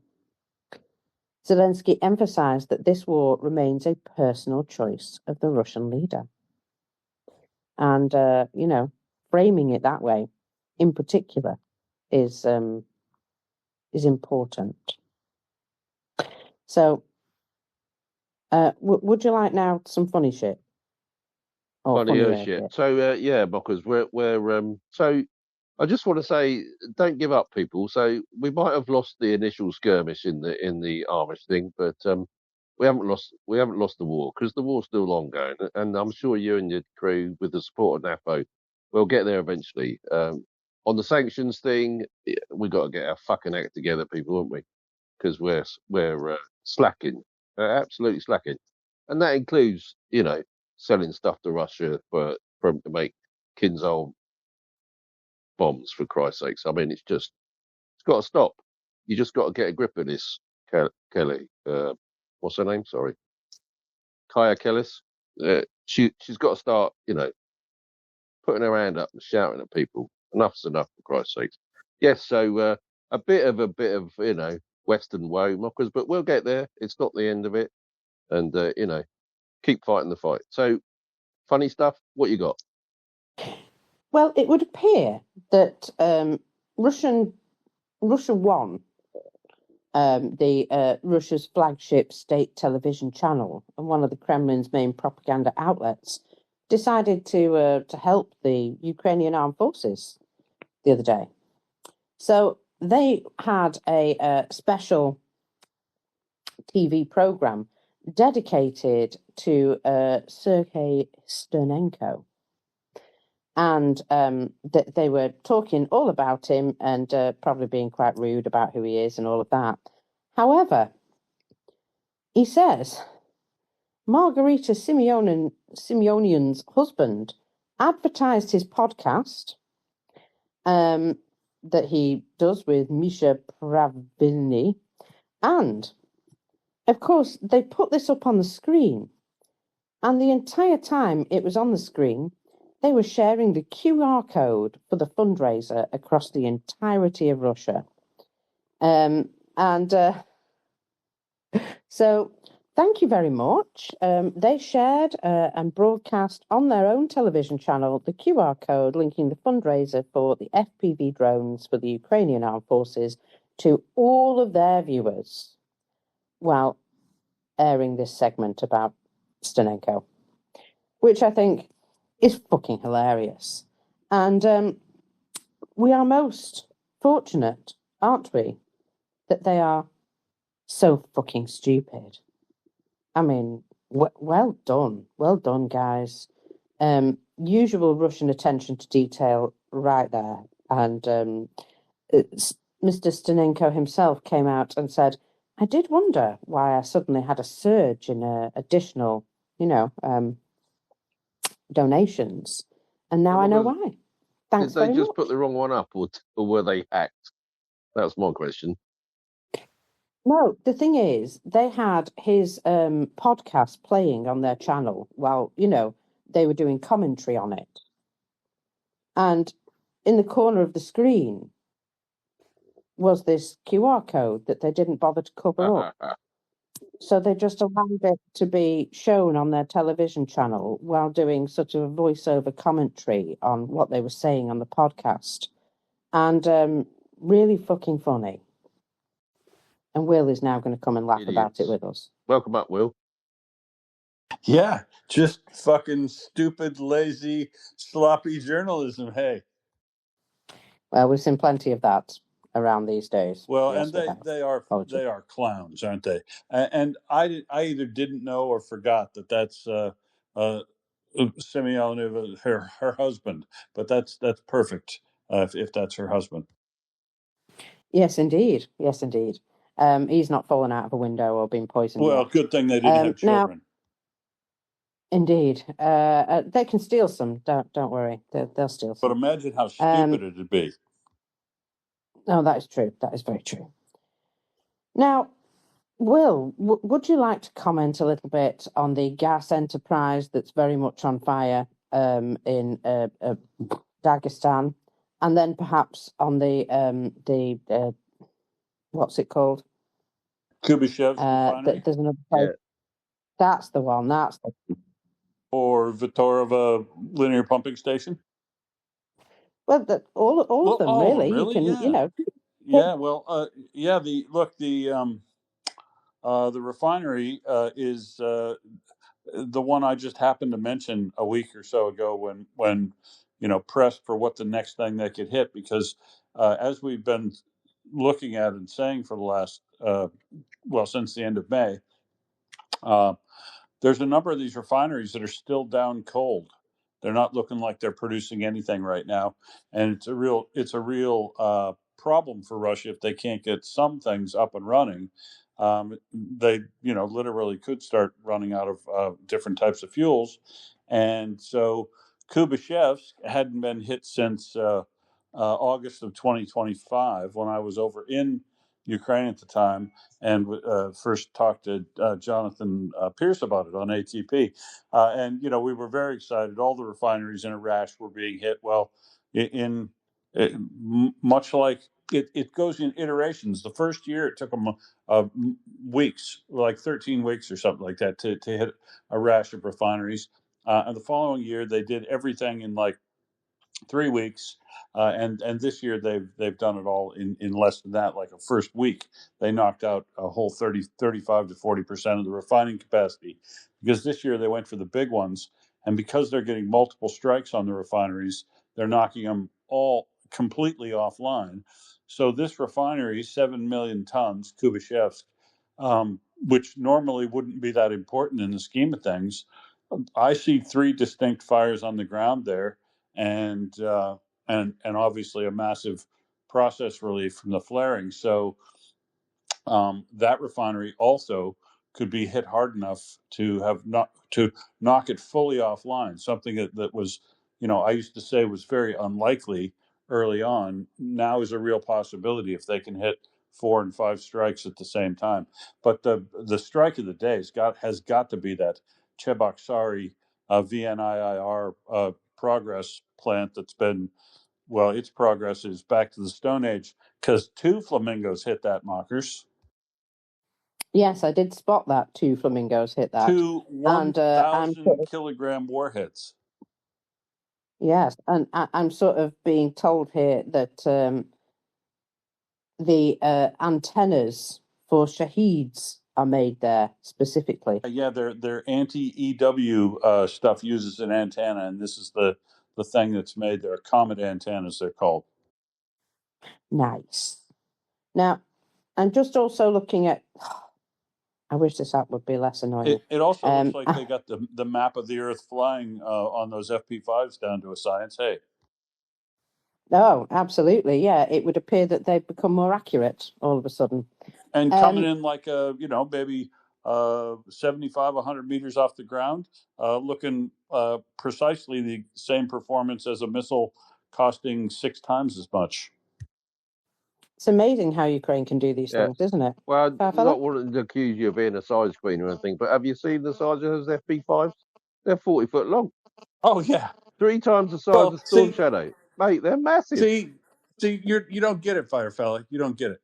Ever since the beginning, when they pulled the Super Buff 200 out, all the Ukrainian stuff is supposed to look aesthetically like it's come out of Thunderbird's Argo, man. So it's all of the Franken Sams and stuff are very trendy, sexy, but they're not made for low profile. They're huge. They weigh 7 tons, but they do weigh 7 tons, but a ton of it is high explosive at the front end. No, that's the first thing that struck me. The absolute, it does. Thinking about it, it does look like a Thunderbird 2, doesn't it? Thunderbird 2. Yeah. Yeah. This is my second favorite missile after the Super Buff 200. Yeah. So I just looked at the video for about 5 minutes. I thought that's massive. That's absolute. No wonder the factory's absolutely on the I floor. think they're 40 feet long. Yeah, they are. Absolutely. I was going to say that 40 feet long. Yeah, which is like 3 times the size of Storm Shadow. Brilliant stuff. Nice. Size apparently does matter after all.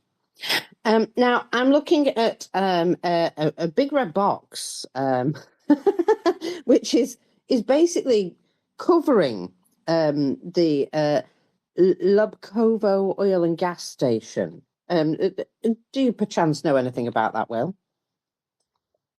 Sorry, you mean the Vitorova station out in Vladimir? Well, it says Lobkovo, Lobkovo, oil and gas station. I haven't seen that one. Is it in the nest? I just retweeted it, if that helps. It's just a red square. And this facility appears to be pretty much covered by a red square. And I was just wondering if that's because it's on fire. So, yeah, 20 minutes ago was the first notification of this that I can see. So, recent. Okay, so there's actually 2 separate facilities in Vladimir province that are on fire, Oblast.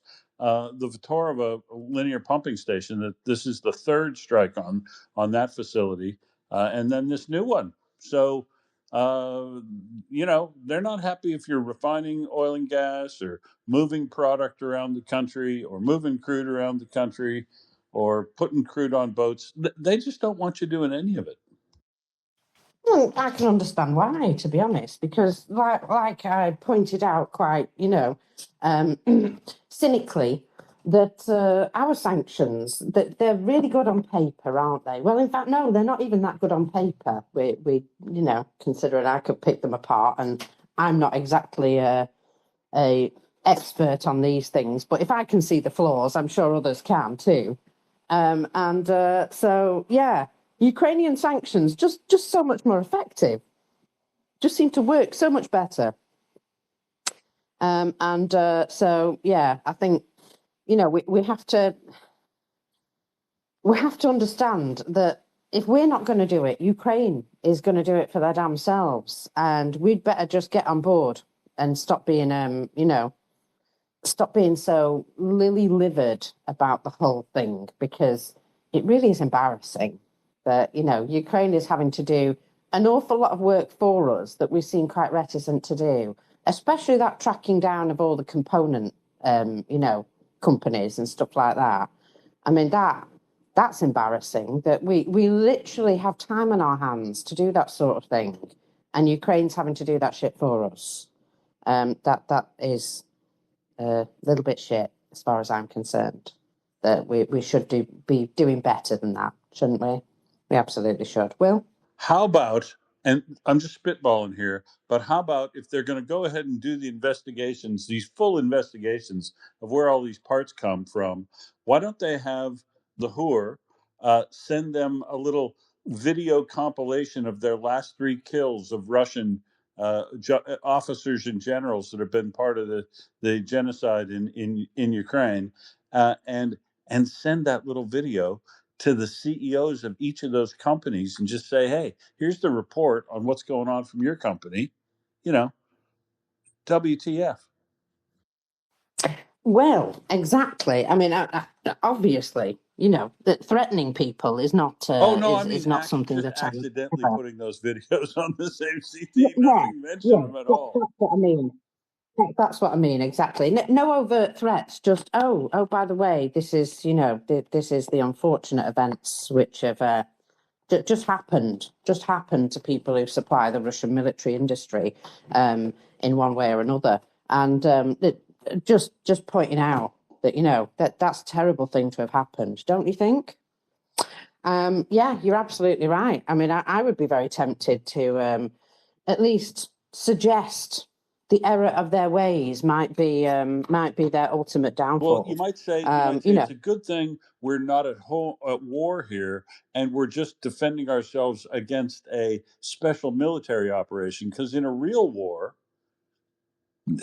people that are involved in sale and distribution of that sort of equipment to our enemies might be on a target list. Or having their names written in Budanov's Book of Assholes. Precisely. Yeah? Yes. And you're absolutely right, Will, that it's just not cricket, is it? It's just not on. Shouldn't be allowed. Especially in this day and age when, look, I understand it would add a bit of compliance cost, but it is completely possible to track these things to completion using know your customer things, including blockchain tagging all the way down to the final user, so that you could verify that they're not selling componentry to Russia. I realize it's not possible in every case, but some of these things it would be possible on, and a good lot of them they could eliminate through good know your customer actions, which I think is only reasonable that they take. And I'd put that as a suggestion along with the compilation of kills and just a list, a detailed listing of what's going on here, or WTF. Yeah, absolutely. Just shameful practice because it's not a case of we don't know that it ends up in Russian stuff, Russian missiles. It's a case of we just abdicate responsibility. Oh, well, once we've sold it to a customer, there's nothing we can do. And it's the most pathetic bullshit I've ever heard. When people's lives are at stake and we're watching children die. But, because it's over there, it doesn't really matter. But if it was your children, you'd be bothered, wouldn't you? And I think we need to sort of, understand that the more Ukrainian children die, the more Ukraine is going to be pissed off with anybody who is supplying the Russian military industrial complex.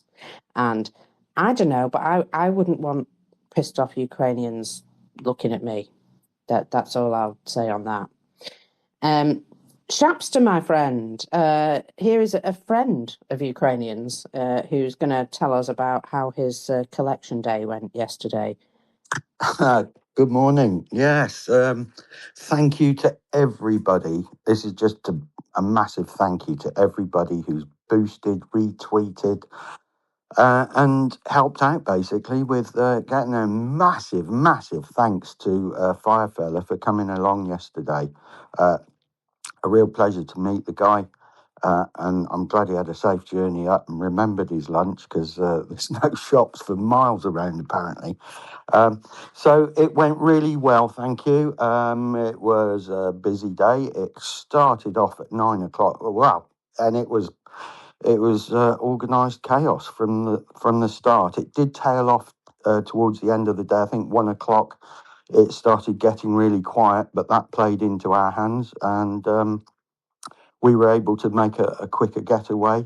There were some immensely good tools turned up, a couple of generators, a massive, real solid, big power tools, powered drills and powered demolition chisel things turned up. And I was just amazed how much generosity people will do to this, and the blankets and bedding that showed up. It was just, I think the ladies that were folding up the blankets, and they had the hardest job by far, because they were just flat out, because of course they've got to check that it's all clean and it's fresh and it's ready to be used straight away. As soon as it gets to Ukraine, it's got to be put into good use. And that's it. We had Howitz triple FireFella as well turned up, and she was running a little desk out on the front, getting the visitors to sign some Union Jacks, which was brilliant, because I've wanted to get that sort of organised before, but my hands are tied doing the tools. Silver Lady's sorting all the medical kit out, and there's nobody else to do it. But Marv came along, and she did an immensely good job, really good rapport with people, and I was very impressed. So thank you very much, everybody who's boosted, helped, retweeted, and done whatever you can. Thank you. Back to you. I thank you very much, Shapster, and I am going to give you a little treat now, because would you believe that we're not finished at the top of the hour? No. You're going to be joined by the very lovely Ioana and Will, and that they're going to run us on for a little bit longer, so that you can find out some more in-depth information, because there is only so much you can get through in a 2-hour period, and there's so much going on. There is so much going on that I just can't get through it all. And so we've decided to give you a little extension, you lucky things. And we should be doing this as a bit of a regular event now on a Wednesday. So Mondays and Wednesdays, you're going to have an extended play. And so enjoy, you lucky things. And FireFella and I are going to get out of the way to let that happen. So, FireFella? Yeah, thank you, Mockers. Thank you, Chapster. Absolutely brilliant day yesterday. Can't thank the volunteers enough for all the hard work that they put in. Was truly wonderful to see. And just as a side issue, Chapster, I've ordered that thing that Stannis wanted. It'll be on its way to you shortly. And just keep up the work, everybody. Don't stop. Keep supporting Ukraine. Thanks very much for that, FireFella. I know that was going to be on the cards for me to try and start plugging, but I'm glad you took my nose out of joint and helped out there. That's brilliant. Thank you very much. My absolute pleasure to support that, and I'll talk to Mockers in the background later about that. But anyway, people, just keep supporting Ukraine. I've got gardens to cut, and I'll see you all tomorrow with the lovely Mockers. Over to you, Will and Ioana, and I'll just get out of here. Thank you, peeps. Bye. Slava Ukraine. Cheerio. Herom Slava. Slava. I will also say I love you, I mean it, and I'm going to let. I think FireFella probably needs hooking. Just telling people. We all in the background. do, really. Okay. Well, there is that. I like to, make my exit, but these guys, they need it done for them, apparently. So I will tell you just before I go, keep on the Illumina effort, because it is gaining more traction. This train has not stopped at the station. It is going to continue rolling. And if it has to be the 22nd sanctions package, so be it. But it will happen, folks. That there is too much noise about it now for it to go away. And the more we dig, the more dirty dealings we find. And there's going to be some very embarrassed people and some very awkward questions going to have to be asked about this.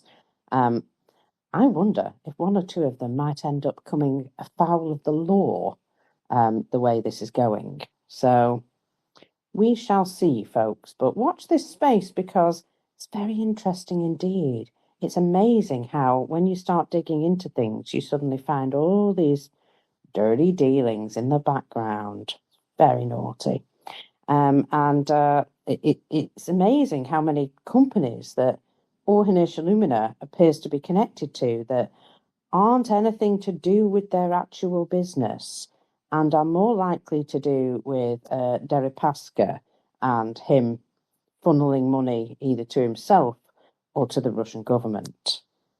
Dirty, dirty business.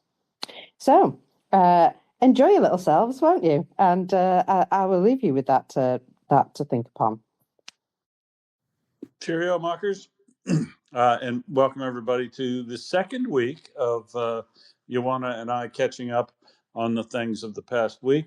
To follow on from mockers, and as she said, there does seem to just be an immense amount going on. So we can hopefully not cover too much of what you have gotten from mockers, but maybe cover some stuff in a little different detail. They certainly have quite a nice nest built up there. That is for certain. Let's get Ioana in her seat, and I'm going to pop a couple of things in the nest here. I've already talked to you about a couple of them. Mockers wheedled the strike on Kubyshev refinery out of me, but there's a tweet up there about that. I also, oh no, that's in a reply, so I'll have to look at another place. Hang on.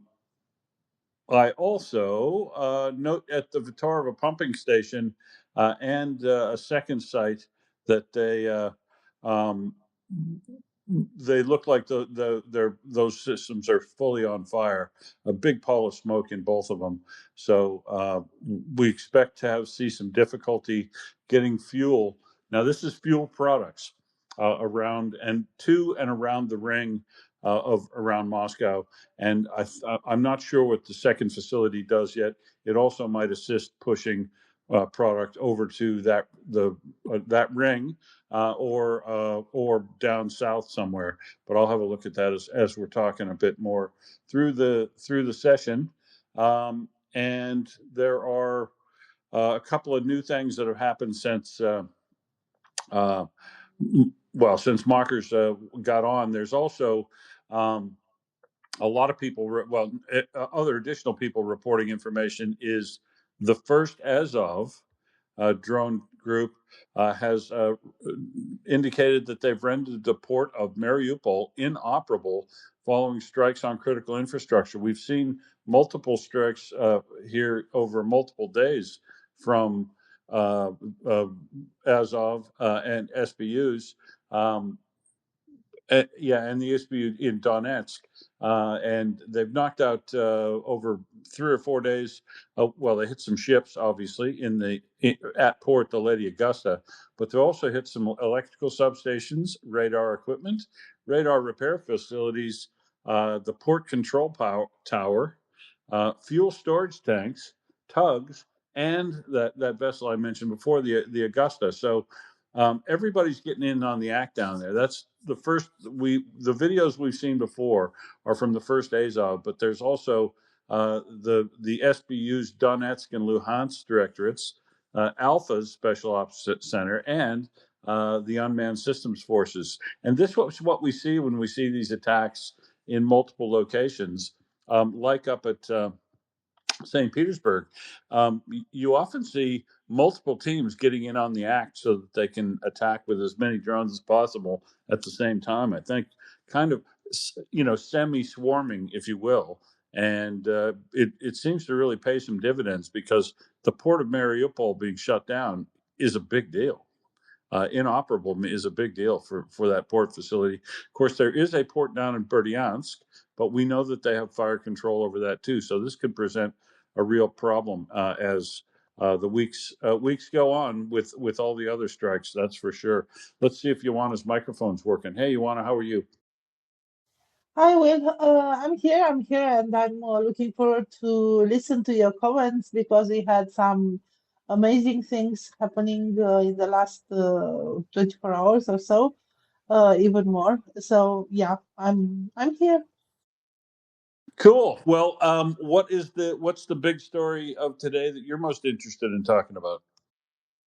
Well, there are several, and this is not in the last 24 hours, but I wanted your comments on the strike in Belgorod, the ammunition facility depot, because it was absolutely spectacular, and we could see the secondary detonations there.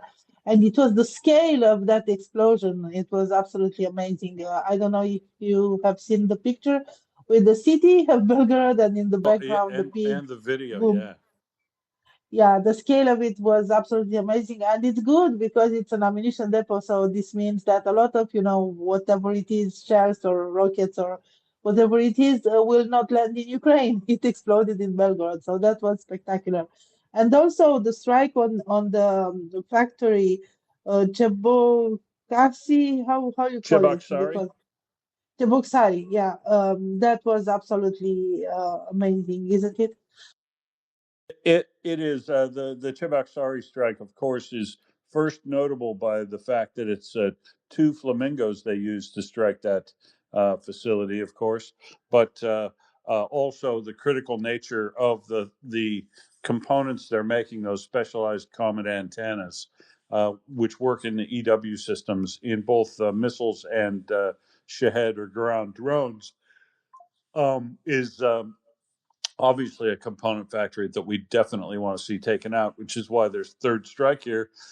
They used drones the first time, well, smaller drones the first time, but they decided this time that they needed to try to use a very large explosion. The Flamingo is a thousand kilogram warhead, and two of those are known to have struck that factory. So I'm really looking forward to the damage assessment here, because we did see one of them go through the roof of the machine production facility in Vysotsk, and or no, not Vysotsk, Votkinsk, at the ballistic missile factory. So we know that these things can be used in a pretty precision way, much like a Neptune or a Tomahawk cruise missile would be. But this missile costs 1/6, I believe, 1/6 of what a Tomahawk costs, and it flies in on the exact same sort of 100-meter off the ground, uh, even lower if necessary, map of the Earth type trajectory toward its target, and then we've seen before it can go right through the very roof that it needs to in a factory complex. And hopefully we see the same thing here when we get some damage assessment on the ground by Atesh or from the air, a satellite on that. The other one that's going to be very interesting satellite-wise is that ammunition depot strike near Belgorod, just to the east of Belgorod. That facility over in Beloskoye, there's a little bit of forest park to the east of Belgorod proper, and right in the middle of that forest reserve, obviously, wasn't just a forest reserve; it was actually an ammo dump, and it blew up and left a huge crater right out in the center there. So now that the discussion of that is, no drone was recorded of attacking Belgorod or anywhere in that area just before this. Reports are, which are very possibly credible, that they had one of their many drops of a UPMK, of a bomb fell off an armed bomb fell off a Su-24 or Su-25 or Su-34 as it was being lobbed toward the Ukrainians. I guess early release of that, a malfunction, and dropped. But whatever caused that explosion there, the best guess is that was probably S-300 or Iskander rocket motors, because it did go up so incredibly quickly all at once one big massive explosion, and that is fairly indicative of that type of rocket fuel doing that, and the right color smoke too. So that's probably what happened. And boy, is that good news, because those S-300 rockets, and the S-300, the S-400, or even the Flamingo is based on these things are based on this S-300 type of rocket motor design, and when they don't have them, they don't have more air defense missiles, but they're not really useful in this context as air defense missiles as much as they are useful in turning into surface-to-surface short-range ballistic missiles, which is why a stock of short-range ballistic missiles going out in Belgorod is one of the second best things that could happen. Outside of catching Iskander launchers in the act and taking them out with a ballistic missile on them or two, so knocking out you the say, stock. Will, that they did it to themselves, because that's that's actually amazing. I mean, I've seen some videos with drones in Belgorod, filmed by the Russians and so on, but I don't know if they are related to this event or incident or whatever it is.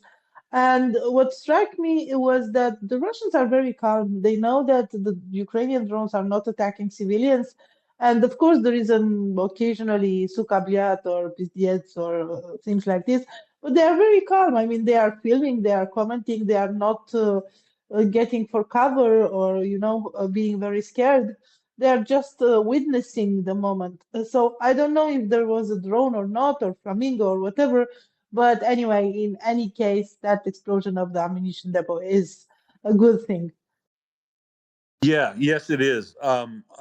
Taking out ballistics in storage on their launchers is even better. At the factory was fantastic. Or, as we see today, taking out componentry that goes into missiles and drones is the other one. So, there's a number of factories as the ballistic missiles become available, the FP-7 and FP-9, as those come into play, we're going to see a whole bunch of targets that go into that go into Russia's ability to produce missiles, drones, and everything. Because, unfortunately for Russia, quite a lot of their high-tech manufacturing that goes into missiles, drones, and everything, and specialized fuels, all kinds of stuff, specialized metal production, it's all between the Volga and Ukraine. So there's lots of factories in Tuva and Smolensk and Kursk that are important factories in the military supply for Russia, and you can expect them all to be visited, especially once ballistics become available to Ukraine and not just Russia. And there are some people in Russia that are greatly fearing that advent. Some of the propagandists were bemoaning the fact that Russia does not seem to be able to defend anything inside its country anymore. And once ballistics become available to Ukraine, that it was going to be a very, very bad thing. And I agree. Yeah, and I have to quote Mockers on this. What air defense doing? Because Cheboksary is quite far away. I mean, it's closer to Kazan than to the border with Ukraine, far away, much farther away than Moscow. And what are defense doing? Because those Flamingo strikes on that factory are quite amazing, and I bet Ukraine will do it again. I mean, that's my bet. Yeah, no doubt, no doubt. Everything from Cheboksary inward, everything, including past there, is going to get visits from drones and missiles. That's why I say everything west of the Volga is really under threat now from cruise missile attack, long range drone attack, and then obviously when they become available, ballistic missiles will be available and used on targets there. Hopefully, the FP7s also can get used quite heavily on air bases and FP9s on air bases that are being used to bomb Ukraine cities. Overnight, most of the activity, the drones and bombs and everything, all landed on the regional capital areas. Sumy, Kharkiv, Zaporizhia, Odessa, everybody copped it down there last night. Kharkiv particularly hard hit, and the only way to stop that in real great numbers to get those short-range ballistic missiles into service and have good time on target information, which we know that they now have through partnerships with Europeans and their own assets, that we should be able to see air bases struck, possibly good time on target data, even allowing air bases to be struck when strategic bombers or when a fighter bomber aircraft are there and turning around their activity and getting back into flight. So hopefully they can catch some bombers on the ground, whether they're strategic or tactical bombers, and hopefully they can also then get good time on target information for where the Iskanders and S-300 systems are launching ballistic missiles, and visit them before they can shift and knock out some of those too. So I'm really looking forward to that introduction this summer. Every time we get a teaser about the FP7 or FP9, I have to get excited about it again, because that's the one component that Ukraine doesn't have that Russia currently does in order to put on very complex sustained attacks to absolutely overwhelm any remaining air defense and get through to targets. But like you said, Ioana, what air defense doing already?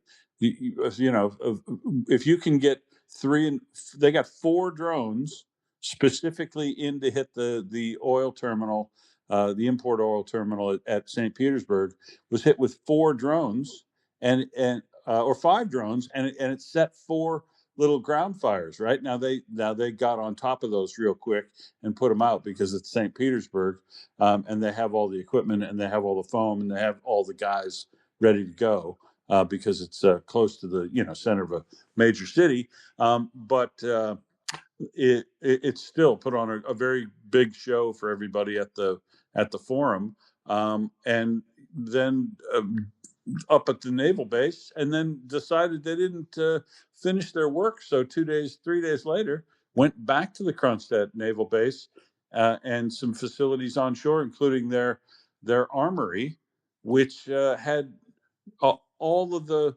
torpedoes and surface to air rockets and artillery shells all laying out in the open in uncovered or lightly covered, easily identifiable. I shit you not, Ioana, easily identifiable on Google Earth. You don't even need any special buy anything. You can go look at it right now, and the facility that blew up is still showing torpedoes and missiles and artillery shells all stacked in boxes, all stored up in that northwest corner of that facility, except for now, all gone, because that burned for 3 days. Lots of secondaries. And so, yeah, what is air defense doing in Russia? You'd have to say, I don't want to say that Ukraine is attacking with impunity targets inside Russia, but they're working into a pretty close to it. That you could see that FP, if you've got something pointed at it, some radar pointed at it, you should be able to see that FP-5 coming from half a continent away. It's a big missile. Yeah, and talking about air defense, actually, in Commerson they are reporting the first time air alert resounded in Omsk. Omsk is also very far away, is the north to the border with Kazakhstan, northern of Astana, way beyond the Urals, way beyond, it's like far away. And it's the first time there was... Home to the largest refinery in all of Russia. Yes, indeed. It's one of the refineries that were never hit because it was considered to be too far. I believe it's 2,000 kilometers or so. It was But literally struck one time, but virtually no damage because the drone had to be so light by the time it could get out there. It didn't virtually even have hardly a bomb on it. yeah, but let's see what happens the next day because because if there was this alert, maybe it announces more to come. Yeah, and literally one Flamingo missile, if it made it into the center of the process units at Omsk refinery, could just damage 3 or even 4 process units with a bomb that big. 1,000 kilograms with all the shrapnel it can produce, sympathetic targets, puncture and set on fire. A it's a well. I mean, I've been it's been on the fan fiction list since I first heard about the FP-5 Flamingo missile, but I didn't think they'd use one on. They probably won't use one on a refinery because they can use other tools in groups, and they won't want to waste one. But yeah, one big missile out into Omsk would be a big deal, and it is interesting to see they have now started using and being aware of the threat, though, in Omsk, because the first time there was a minor attack there, no alarms at all ages ago. But now they know it's only time before Omsk is going to get visits with big nasty birds. Yeah, exactly. And talking about regions in Russia, there was also a big explosion in Dagestan. I don't think it was like a drone or something like this, but they are really out of luck in Dagestan. So many incidents in Dagestan in this last few years, and that explosion is also horrific. I mean, it was a gas pipeline or something like this, and it was like big fireball. Have you seen it? I have. That's the gas distribution system there, and I don't. As to say, there've been so many incidents in Dagestan. This one, again, I don't think is related to a drone strike. I think it might just be an industrial incident or a failure to maintain uh, incident. I mean, hell, in Dagestan, it could be some sort of bizarre criminal gang act because we've seen that in the last couple of years too. But who knows what it is? But it is they can't buy any luck here in Russia, no matter which region it is. Yeah, exactly. And Dagestan is one of the most affected regions. I mean, they had everything. They had explosions, they had heat waves, floods, riots, a lot of things. So yeah, they are out of luck in Dagestan. Dagestan is when I asked AI to do a list of the regions that are most likely to break from Russia, it was in top 3: Bashkortostan, Dagestan, and Chechnya. Yeah, So yeah, you'd have to say that for sure. I mean, look at the history there. yeah, exactly. And they are not very much liking the Russians too. Of course, they are, under the Russian dominance. But yeah, we will see. We will see. Yeah, and the thing about it is with Kadyrov being in such bad shape, I reckon that the folks in Chechnya aren't. Let's say Putin and Kadyrov go within a short period of time of one another. I don't think they'll accept Adam, his son, coming up to take control of the situation. I think there'll be problems there in Chechnya, as you say, Ingushetti. Here's the other thing. I think Georgia could, once Russia doesn't have this, or once Georgian Dream doesn't have the support of Russia anymore as the result of the end of this war, we could see some good things there too. And wouldn't that be fantastic to see Georgia get out from under Russia's dominance? Of course, it would be, and they can look at Armenia. They can look at Armenia because Armenia did a very, good choice. So basically, there were elections in Armenia, and the Pashinyan is won the elections. The Russians reported that he didn't get the majority. He had like 49.89% or something like this. And that was the report in Commerce, and he didn't get the majority. Actually, he did, because after redistribution, he has like about 52%. Yeah, So yeah. he First has. preference 49 is a huge win. Yes, exactly. And he has the majority in the parliament. They're also reporting that this is not enough for a referendum because a referendum will need a qualified majority. But in politics, when somebody wins and gets the parliament and gets to promote their policies and so on and so forth, in quite a short time, they could get to have the qualified majority for a referendum. So I'm not very worried about Armenia. I think Armenia has a clear option and a clear path to break away from Russia and get closer to European Union. And Georgia can look at it.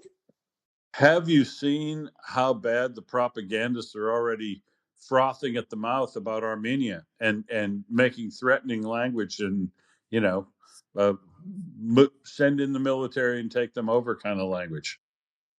Yeah, yes, I've seen that. And also, Russia took some measures against Armenia, banning some imports from Armenia, fruits and water and things like this. Of course, Putin threatened Armenia before these elections that it has to make a choice, either Russia or, the Eurasian economic whatever, or European Union. So there was this threat before the elections. After the elections, they imposed some sanctions on Armenia, and of course, there are a lot of threats.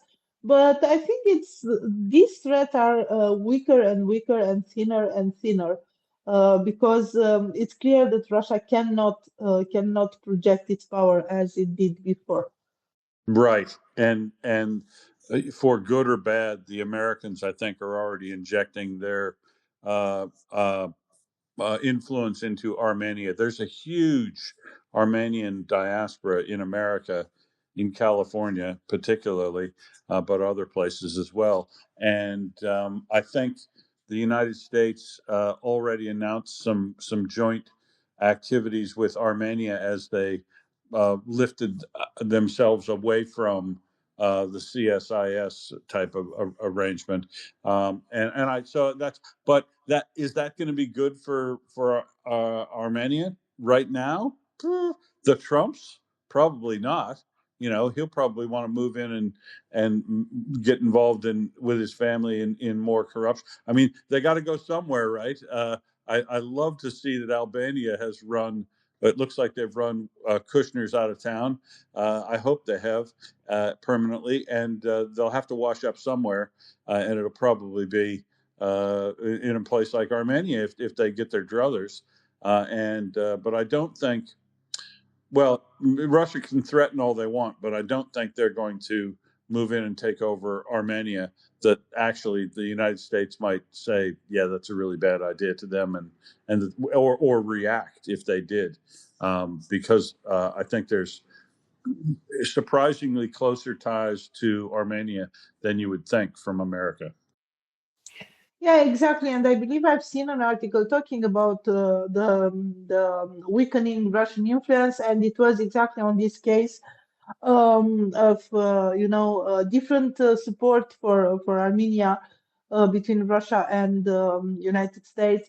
Well, I mean, Pashinyan had to make a choice, so he had to break away from Russia. Being friendly to Trump doesn't mean necessarily something. Yeah, maybe there is a plan for a Trump Tower in Armenia. Who knows? But what is good is that they are clearly out of or getting out of the Russian influence. So this is good. And by the way, talking about the press, in the last 3 days or so, I've seen at least a dozen articles talking about problems for Russia, from Financial Times to Washington Post to New York Times to Foreign Policy, even in Politico and so on and so forth. All are talking about Russia losing its ground. Either they are talking about military in Ukraine. They lost more than 600 square kilometers that Ukraine managed to retake since the beginning of the year, or politically or geopolitical influence and so on and so forth. So more than a dozen articles talking about this. This is a shift for me. I mean, Up until now, there were some voices talking about this, but right now it appears to be a consensus. And I think this is good. What do you think? Yes, I think it is good too, most definitely. So, hey, there's one more strike I've got to tell you about too, Ioana. There's also some gray smoke on the horizon, and it looks like an explosion, uh, possibly as a result of a drone strike in Sevastopol, uh, down near the center of the city, but not near this park, amusement park, and past the panorama gallery that's there, but. I don't think any of that was hit. The smoke and looks behind that facility, but I'm having a hard time telling what exactly has been hit and is on fire. There's a big open area and amusement park down in that area, so it's a weird place for a strike, but there's very possibly something down there worth hitting. So the other facility that was struck, that not in Vladimir, but not Fetorova pumping station. This one is the Lobkova oil pumping station, and this one is involved in the pumping and distribution of crude oil, not products. So Russia has been struck with linear pumping station fires, drone strikes in both product and crude side in this today. So we'll have to see what problem that caused for him. But that's a three facilities out in a triangle there. Kubashevsk, Cheboksary, and this Vladimir pumping stations. That's actually four facilities. It's a very good night for Ukraine, but we're not even counting what's happened down in Crimea, where there also have been multiple strikes, including the one I just mentioned at Sevastopol, but also the governor reporting that the bridge into Crimea, not Chongar, but north of there, there is another bridge. The entirety of the crossing into Crimea is like a series of causeways over sandbars and this inlet sort of thing. And so there is a crossing at Henichesk, which we've seen struck early in the war, a long time ago, early in the war. But it's been struck apparently again today, and I think it's going to affect one lane of that so far. So not a total wipeout, but derating the capacity and flow of traffic across that bridge, in addition to the Chongar bridge down the road from it, are going to be, adding to problems. And it looks like Ukraine is making a serious focus here to try to isolate this peninsula with Henichesk and Chongar strikes. We'll know that for 100% certain if you, in the next day or so, hear of a strike at Armyansk, which is the crossing up there to the west side of the isthmus. And no further reports of strikes on Kerch or other than the one strike in Sevastopol. Quieter night for Crimea, with no more strikes in the center on oil pumping and transport and storage locations there. So probably running out of targets, given the strikes yesterday that we talked about on actually empty tanks at a depot that Russia might use, but it hadn't been currently using as yet, as well as knocking out the remainder of the capacity to do anything at Fedosia. So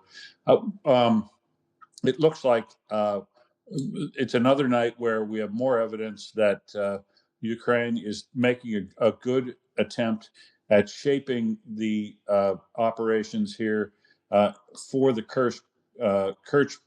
the Crimean Peninsula, to isolate it and make it untenable for Russia to hold, which is great news.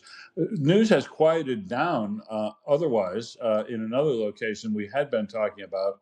I'm not sure what sort of consolidation is going on there, but we haven't heard of much new advances into or past Kamiansky over on the the previous Kakovka Reservoir, with Ukraine having made advances there in the last week, but then obviously made it to Kamiansky all the way up the river there from the inland into the edge of town, but no farther than that. It doesn't look like we haven't seen reports of, but they now hold a pretty good straight line across that area, straightened up the lines quite a lot and moved to the south, somewhat onto Russian positions. Russia may have consolidated their defense there, but we haven't heard anything. It's gone a bit quiet over there. And over to the east of there, Mala Tokmachka still holds, and there's still a lot of activity at Huliopoli, where Russia continues to try to press west, but has not recaptured any of the territory to the north of it, and Ukraine still looks to be pressing down on them in some at the northern eastern locations, but Russia still tries to bomb the living hell out of and move tree line by tree line as they can to the west, directly to the west. They're going for Orkiv, but maybe not providing enough attention to what's pushing down on them from the north. Maybe we'll see. A lot of activity, a lot of bombing activity over there. Still a lot of activities in and around Pokrovsk and over toward the other main infiltration activity, which is Kostiantynivka. Russia continues to try to plunge itself in and around to the west of that city city, and push toward the center flank of the city rather than trying to storm right from the southeast suburbs as we've seen them do push before. They are having some success with infiltration there, being reported to be basically on adjacent streets in some of the locations with the Ukrainians, but Ukraine still holds Kamiansky, but Russia is doing all kinds of infiltration, relatively indiscriminate use of white phosphorus to burn all the remaining houses to the ground, and bombing the hell out of whatever they can. Russia's standard modus operandi to the south there in Kostiantynivka. Ukraine's holding it now, but this is the place where Russia's expending the significant portion of its lives right now, trying to get into that city. And another 1150 or something, 1130 today. It's pretty sickening. No other. Yeah, so I have. Go ahead. Sorry. No, I mean, I have seen reports about Konstantinivka and it becoming a graveyard for the Russians. Of course, they want to take it, but they are not very successful. So, yeah. Go ahead, please, with finishing your. That's all right. I was just report. going around the front lines. Not a lot of additional activity to report past there. Liman has seemed to have stabilized. Where our friends are in the 18th National Guard, Chasiv Yar, and to the north there, seems to have stabilized a bit, with Russia trying to push still out of Soledar to the north, or to the west, basically, and not getting much love, and Russia also not making any serious movements past their previous positions toward Kramatorsk after taking Seversk a while back. Up farther north of there, as I say, Liman, I don't see any major change in activity. And the last activity I saw up on the Oskol River, just well south of Kupiansk, but on the Oskol River there, was Ukraine had captured a bit of territory on the eastern bank of the Oskol, and was holding that north of Borova. So back and forth. No serious movement that we can report today. Oh, and nothing that I've heard at Sumy or at Vovchansk today at all. Although there were some logistics strikes in Belgorod that were interesting. Beyond the big explosion, there was a major a large truck taken out in Belgorod, and I mean well north of Belgorod yesterday. So obviously, Ukraine's able to hunt everywhere they want with their medium range drones, which is nice to see. And let's see what's last. That's it. Kupiansk, no serious movement there at all either. Russia is reducing the number of attack vectors that it's using. Activities still around in Liman is still there, but there's no real press to get around like they were trying to flank the city before. And all the real heavy activity seems to be at Huliapoli and toward Orkiv and Konstantinivka to get into the city from the south and west. And a lot of kills today. A lot of people, a lot of tanks. But I mean, relatively, there was something for everybody today on the kill list, wasn't there? Yeah, exactly. So thank you for this report of the front lines. Talking about the numbers, I'm happy every time artillery numbers are high and trucks and vehicles are high, of course, troops. But for me, artillery, it means that Ukraine is advancing somewhere or at least putting a lot of pressure on the Russians. So this, for me, is kind of an indicator. I might be wrong, I don't know. I've seen reports of Russians trying to get out of the Kinburn split, which is good. I mean, it's not much there, but it's a strategic position. So them being forced to retreat, it's a good thing. I think for the control of the Dnistru estuary and all the western part, Mykolaiv and so on and so forth. So this is Well, this is it was a absolutely. big strategic observation post for Russia. But you're right, the loss of it shouldn't be that majorly great to them, but it will deny them the forward observation they were doing from there on to Mykolaiv and Odessa areas. Yeah, so that's what I meant. And talking about the bridge in Henichesk, the Russians are reporting it. They are saying that the traffic is resumed. It's a very short article, so I don't know if we should believe it or not. What I'm observing in Kommersant is that the reporting becomes very, very thin. I mean, very few articles, and the articles that there are very short. It's not like I was used to, because they usually had like longer articles with a lot of details. Right now, it's very short about the fight, the SVO as they call it, and the articles are really very short. There is one, though, about the strike in Sevastopol. They are whining about original panorama defense of Sevastopol that was like a museum there. It Franz Rubod panorama, the assault of And June. they say that it's on fire, but did you see the fire? Clearly looks like it's behind it. Yeah, exactly. So I don't think it was this. I think it was the Russian garrison that was hit, not the actual museum. There was a first article saying that, oh, they hit the museum, and there is another article saying that the panorama or at least fragments of it survived. So I don't know how to interpret this. Again, as I The say, building looked it's quite intact to me, and the fire looked yeah. like it was behind it, maybe, but an indeterminate distance. That's the thing about smoke; it's hard to tell how far it is behind a building when you see it like that. But it could be 100 meters away. Yeah, exactly. And Russians whining about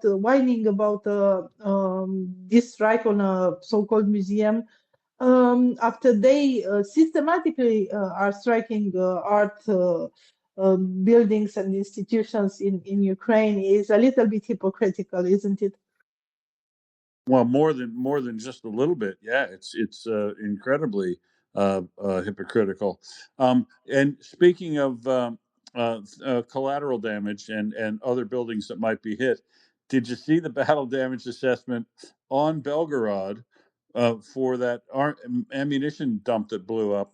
Because it made such a huge, powerful explosion and there were no obstructions in the way, 230 apartments and private houses, as well as 20 other buildings, were damaged in Belovsky, Belgorod, as a result of that explosion. There are, glasswork blown out of buildings long ways away.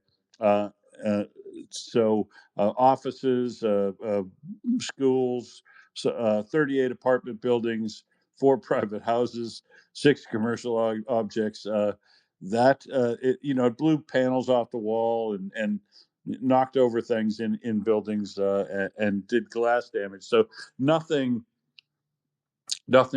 shattering, shall we say? Bad pun. But nothing.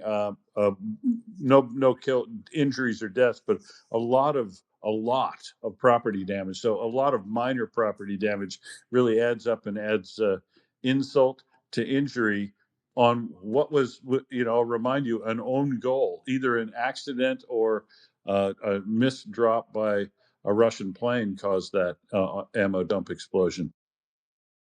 Yeah, well, no wonder. It was a powerful explosion, and it was very spectacular. What can I say? Oh, it's pretty, wasn't it, with the streamers and everything? Exactly, yeah. So it was, indeed powerful. Anyway, the Russians are very upset about several things. They are upset about, this initiative of Ukraine and EU and UK to create a low-cost Patriot analog. They are very upset about this, and right now they are very upset with Canada because apparently, not apparently, Canada is doing cooperation with Ukraine for the production of drones, and Zakharova is threatening to disclose the location of Canadian facilities producing drones for Ukraine. She commented on who's this. going to release that information? Russia will disclose the location of Canadian facilities producing drones for Ukraine. They say Cool. like this, Canada moved to a qualitatively new level of involvement in the Ukrainian crisis, reserve the right to an adequate response, and will take these new circumstances into account in our military political planning. So I don't know what exactly. Canada's probably not afraid. They've already provided thousands of armored fighting vehicles, lighter armored fighting vehicles, and munitions to Ukraine for years already. So they're probably like, yeah, whatever, mate, whatever.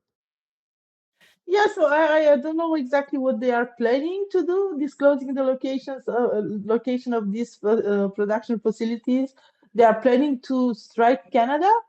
I mean, and if they're probably telling their already paid agents on the ground who are trying to foment rebellion inside Canada with segregationist votes or separationist votes. They're probably telling those guys, you guys ought to get into the kinetic action sabotage thing. We'll publish the names of all these places. So Russia's trying to do harm in Canada anyway. Russia's already listed Canada as one of the unfriendly nations like Australia. So additional threats from Russia don't add all that much to things. But I would point out that there are already people inside Russia or inside Canada who are bad actors that Canada could expel as a response to this sort of threat. You don't have to put up with these threats. It doesn't mean jack shit, but you don't have to put up with it. You can respond in kind, and Russia will get the message to FO. Exactly, they should do so because Russia has assets in all countries. I mean, we know that. We know about their influence in Europe.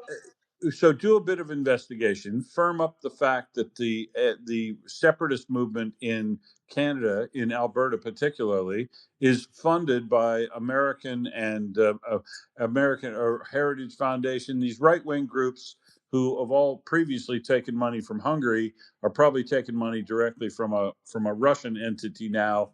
And all you have to do is investigate, find those folks, and make them register as foreign agents or charge them if they're already operating as foreign agents, just to respond to Russia's threat that doesn't really mean anything, but still they shouldn't be making threats. Yeah, exactly. So I was reading this article and I didn't know how to interpret it. And as I said, the Russians are upset on everybody right now. I think they are a little bit upset on China too, because you remember that no limit partnership and friendship forever and so on and so forth. Apparently, China doubled the tariffs of shipping to Russia. So container transport to Russia doubled in price. So this is good, isn't it? And I see we have a hand. It's really a partnership without limits.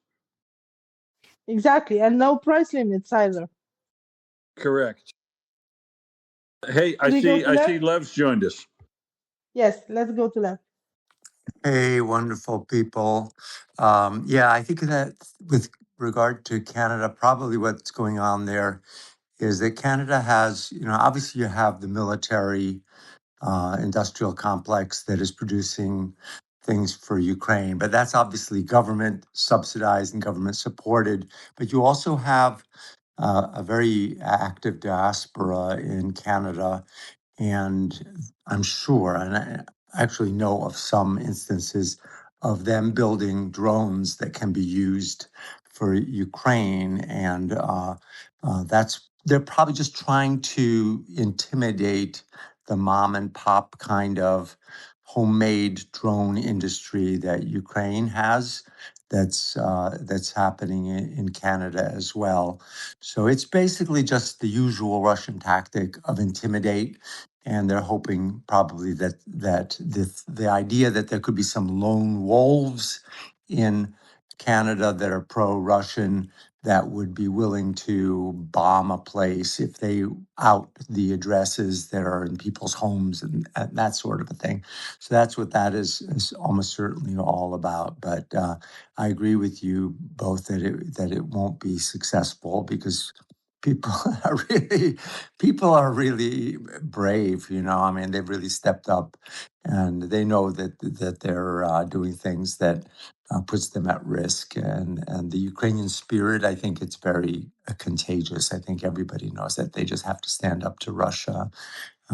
You guys are amazing. Slava Ukraini.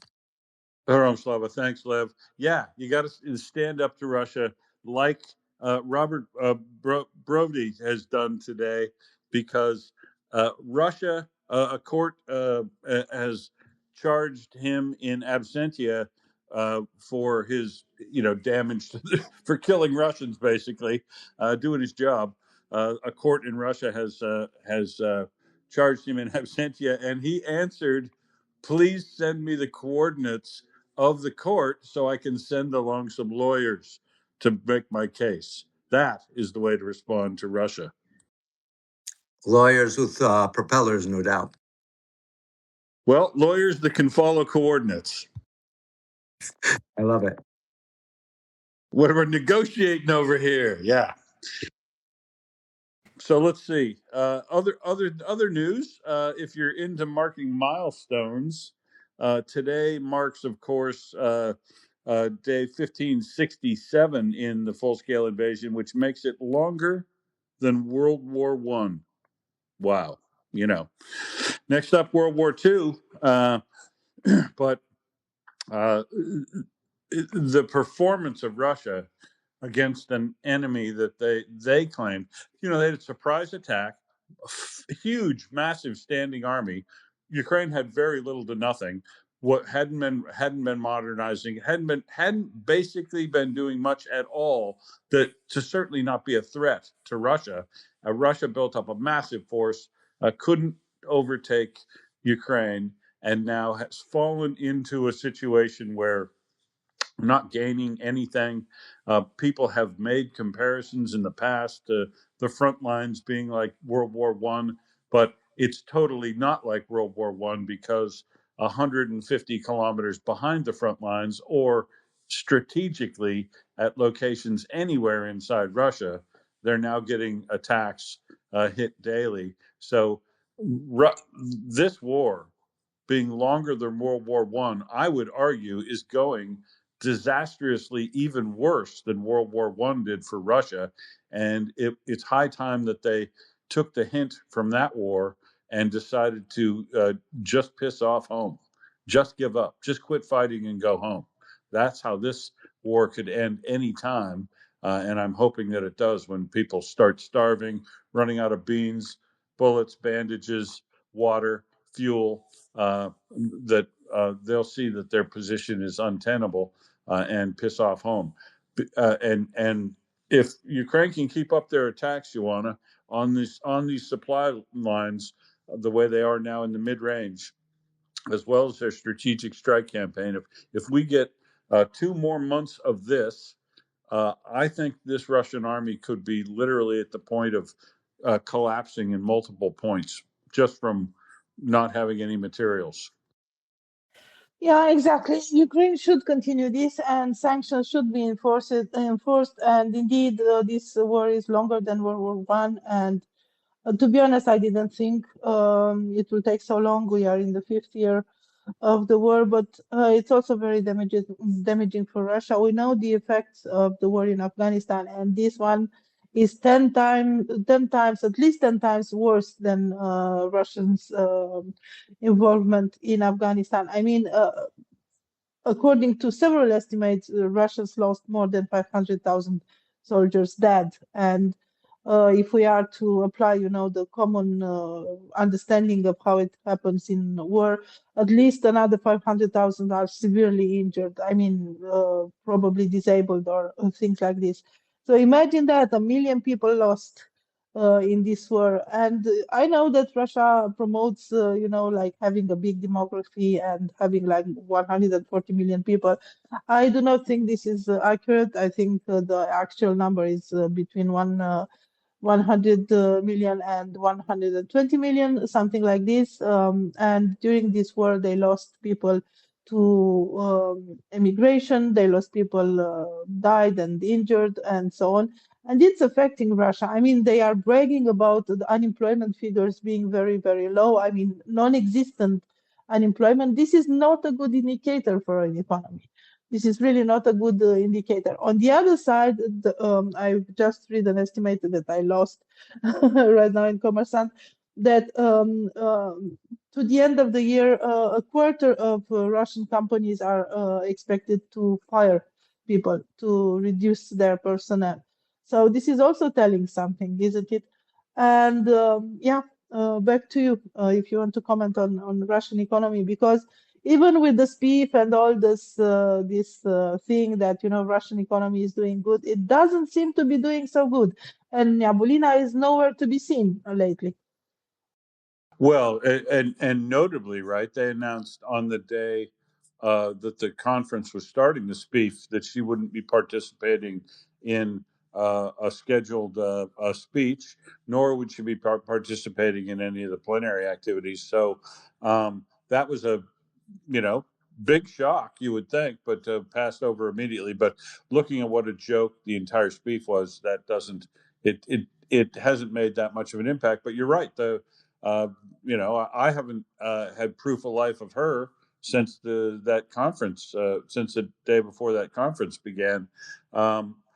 And she's the main architect of saving their economy. So you would think that she would be there. But look, Mick Ryan has written a piece where he assesses Russia's move toward failure here, and I'll note that he's picked up on stuff that I've been talking about for years. The way to beat Russia is by putting as much pressure on 5 axes as possible, some of which we haven't had much.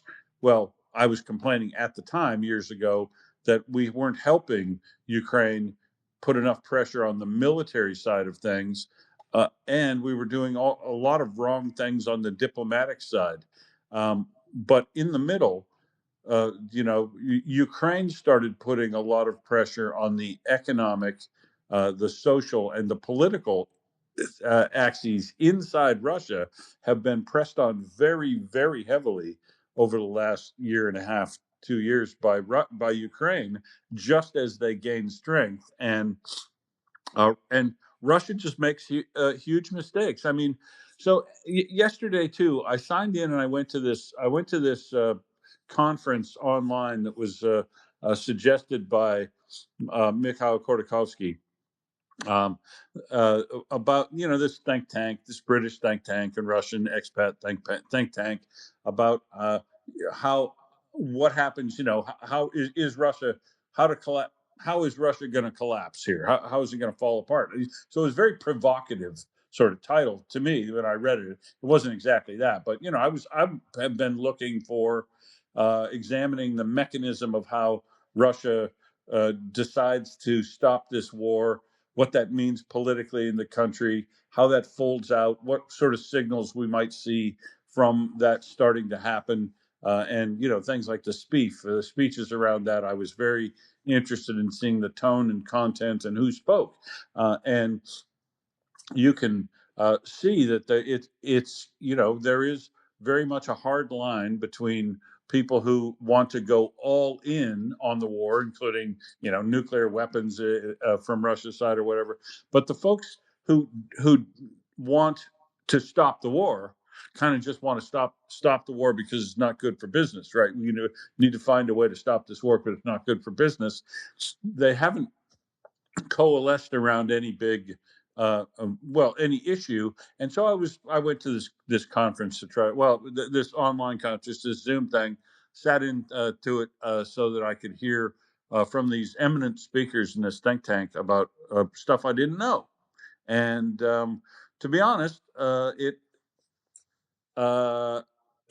smacked of Vatnicky smells on things. For one thing, the economist that was there basically was spouting the Financial Times. He wasn't, but he was taking the same line that Financial Times is or had been, that Russia has tons of reserves. They've still got plenty of reserves. Their economy is not going to collapse, and they can keep up their money printing exercise for as long as they want, right? And the person who was looking at social was talking about the fissures and who might come around, but she was talking about stuff like environmental issues and things. Look, when I was living in Russia, there were people that from all different classes, all different politics, conservatives, liberals, whatever, who want to save environmental stuff when that's an issue. But I'll tell you what, it's never a big issue. And if you tried to do an environmental protest right now in Russia, it would be crushed so incredibly quickly that it doesn't bear thinking about. I didn't find plausible the means by which the society would start to express its displeasure from the experts at all. I just the whole thing was a little bit of it wasn't a wasted hour, but it was a wasted 35-40 minutes probably, because I really didn't learn that much, and I didn't find that much plausible, and I didn't take their suggestion that there would be some sort of evolution inside Russia, that some younger people would sort of take over. The people I've heard talking about this before, who are they talking about? Sechin, his son's dead. They, was probably poisoned. Patrushev's son, he's very possibly a candidate for going into the new wave. But I don't see a lot of other young people, young up and comers who are really showing a capability to take over when they, let's say, a whole bunch of the older guys, 75 and more, die all at the same time. Which is typical of the power structure in Soviet Russia, that they would all hang on till the bitter end and die in office. So maybe it happens again, but I just don't see a group coming up, and I don't see a group that would be easier or better to deal with from the Western perspective. So I didn't find much of what they were talking about on the ways that we should be finding to engage with Russia later on. Fuck Russia later on, in my opinion. No Western think tank, if they care about liberal democracy like these people seem to do, and they were very, intellectual sort of people. You've got a dog in the fight here.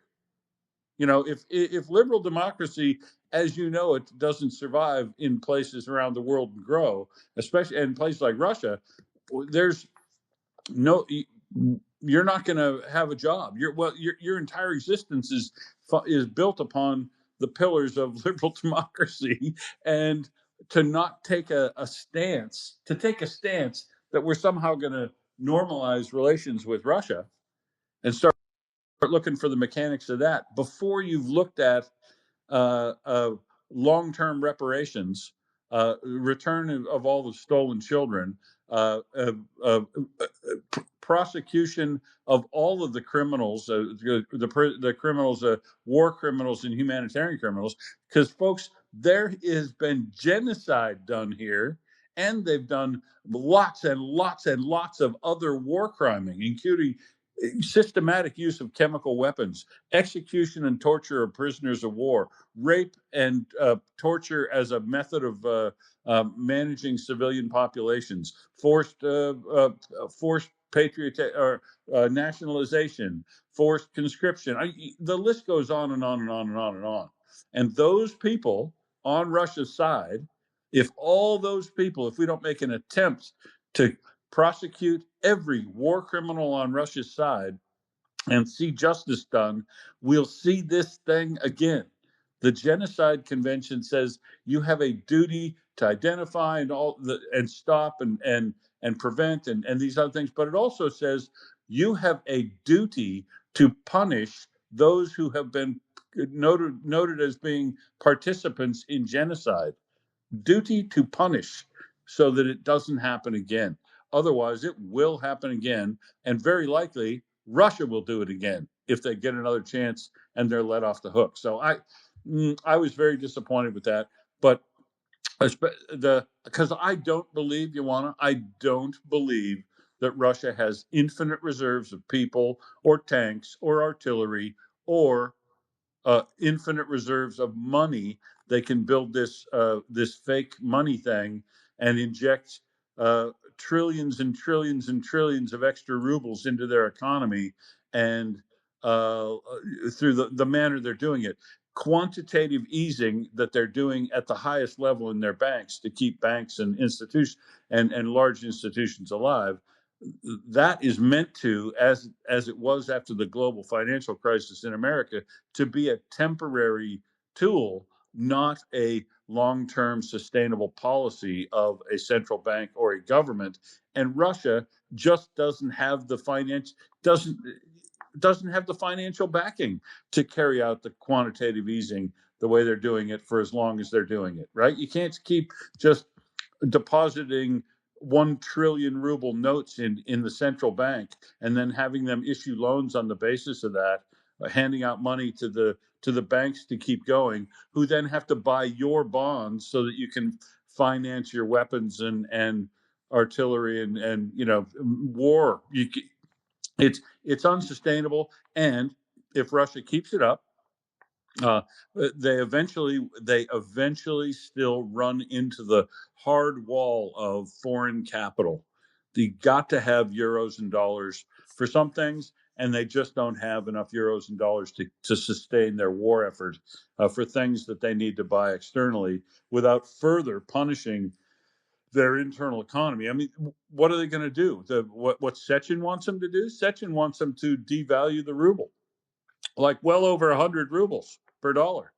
That would make him a lot of money in the oil business, but it would absolutely, totally drive vast amounts of inflation for the population who are already making runs on the bank, if you will. It's a slow motion run on the bank because they've already taken a record amount of money out of their bank accounts in rubles. Everybody's now holding cash, Ioana. To characterize this economy as something that they could go on like this for an indefinite period of time, not even placing a number of years on it, I find to be absurd. I may be totally wrong, and when 2026 is over, I will eat some crow. But I'll tell you what, I think the black swan's coming this year, 2026, for Russia, one or more of them, and they are going to have massive crises, political, economic, and social, that could cause them to withdraw from this war like they did in 1917. That's still where I think we're going. And I would like to know what's going to happen in Russia. I would like to know academically what's going to happen in Russia going forward and how the mechanisms of what that might look like. But I didn't gain much from that conference yesterday, Ioana. Yeah, so to be honest, I was one of the few who said years ago, do not underestimate the resilience of Russian economy. Not that this is a good thing, I but think I lost Ioana. Can you hear me? Can somebody else hear me? I hear you, Anna. Okay. So I will continue Or maybe you with. lost me. I don't know. Ioana, is your mic working still? We hear you, Will. We hear Ivana. So my mic is apparently working. You cannot hear Good. me It well. is. You probably just have a phone call. Sorry about that. Let's see, Anguish, the alumina refinery. We might want to talk about that a little bit more. I think they're now talking. I think there might be a bit of a setback that the people have put it in the hands of the European Commission, and I'm not sure the European Commission. Well, they won't say, I guess, is the problem, that they are putting it in the 21st package. So it seems we have lost Will. I will continue with what I was saying about the Russian economy. I was one of those who said, do not underestimate the resilience of Russian economy, not because it's a very good thing, the Russian economy, but because of how it's Hello, how are you structurally. guys doing right now? How are you Who is doing today, guys? The world all over there. I think who you is guys are talking? very okay. I love you guys. I love you guys. Yeah, so we seem to have a small problem left. Can you still hear me?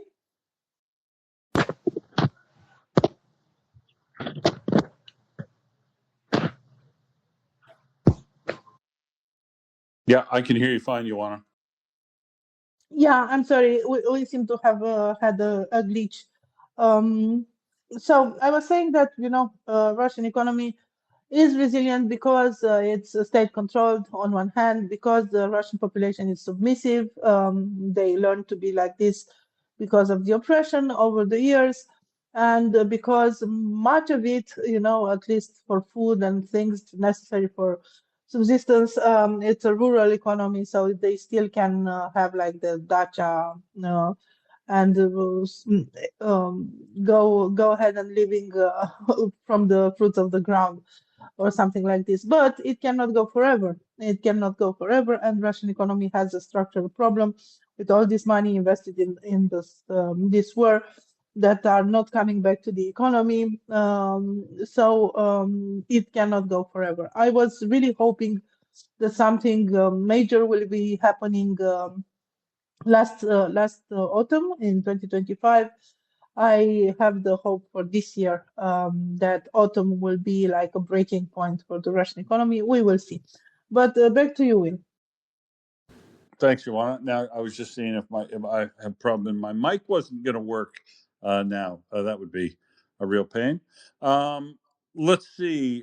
More on the Lobkova pumping station in southern Vladimir region.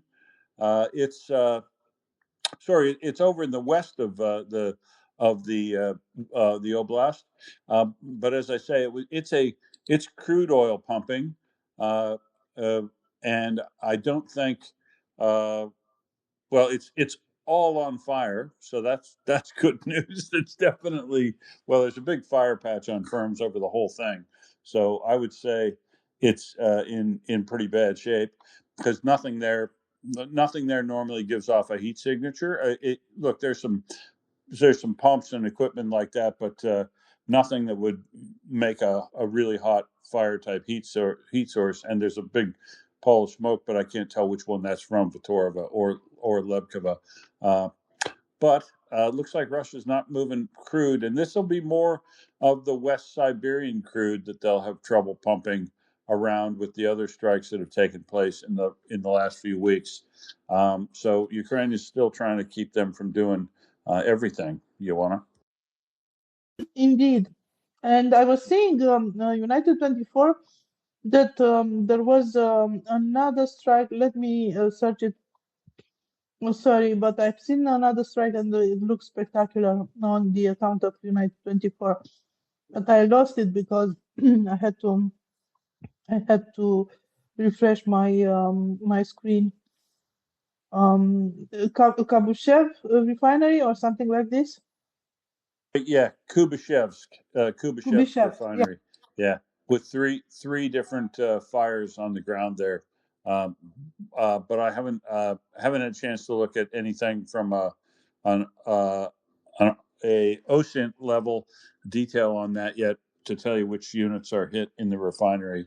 But I can tell you the whole refinery has shut down, which they normally do when you've had an attack like that. A strike causes you to have an emergency shutdown incident, which this did have because there was a massive flare along with the three strikes on the ground, and then or three fires that were burning from the ground.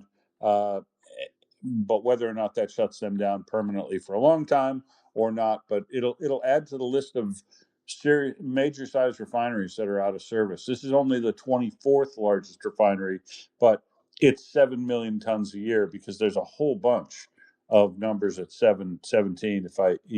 If you counted it with this, the 24th in rank, but it would probably be I don't know, the 15th, and but there'd be a whole bunch at the same rank level of that, round about that 7 million tons a year. Lots of middle-sized refineries in Russia.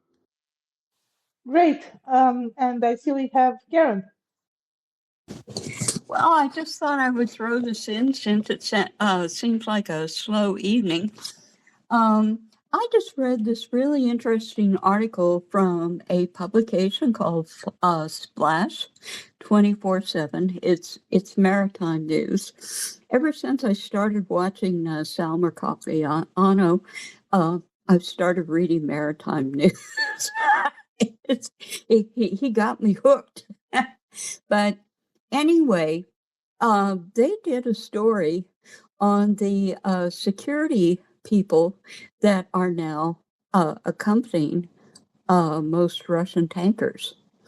And dozens of Russian men with military security service and private military backgrounds have been deployed on tankers carrying sanctioned Russian oil.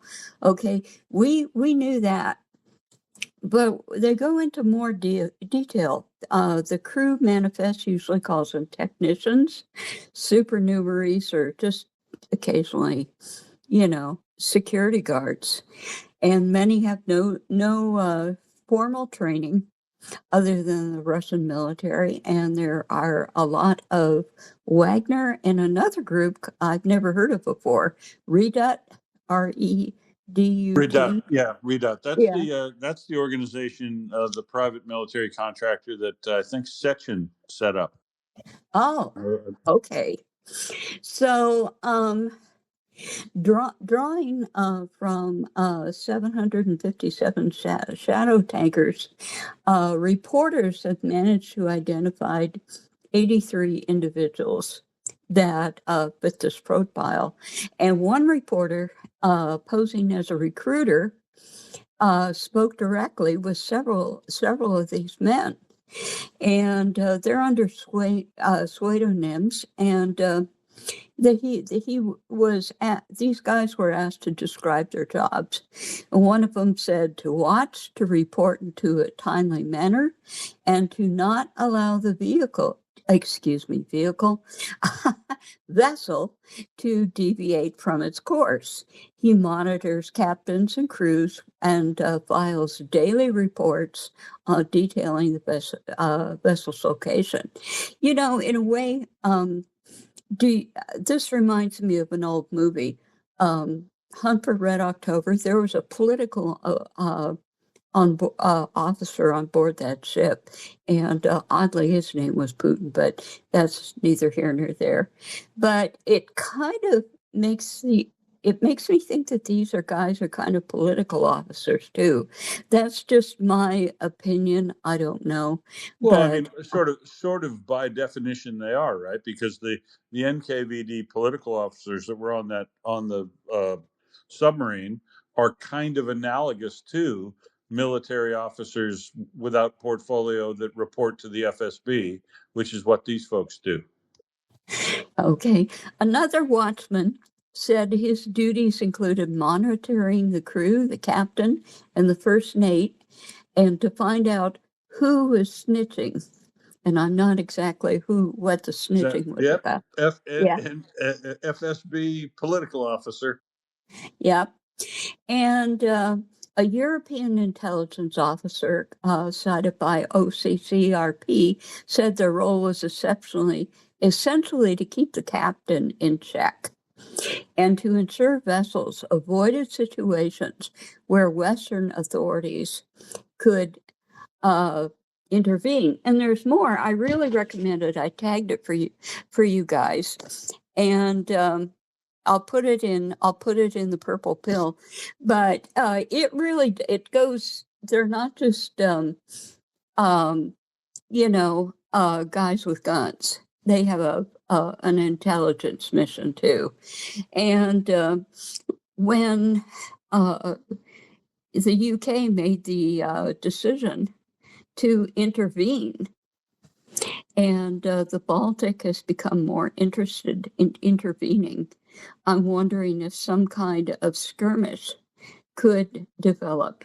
And you know, the UK has held off an awful lot as to actually going up to these ships and stopping them and, just taking the ships.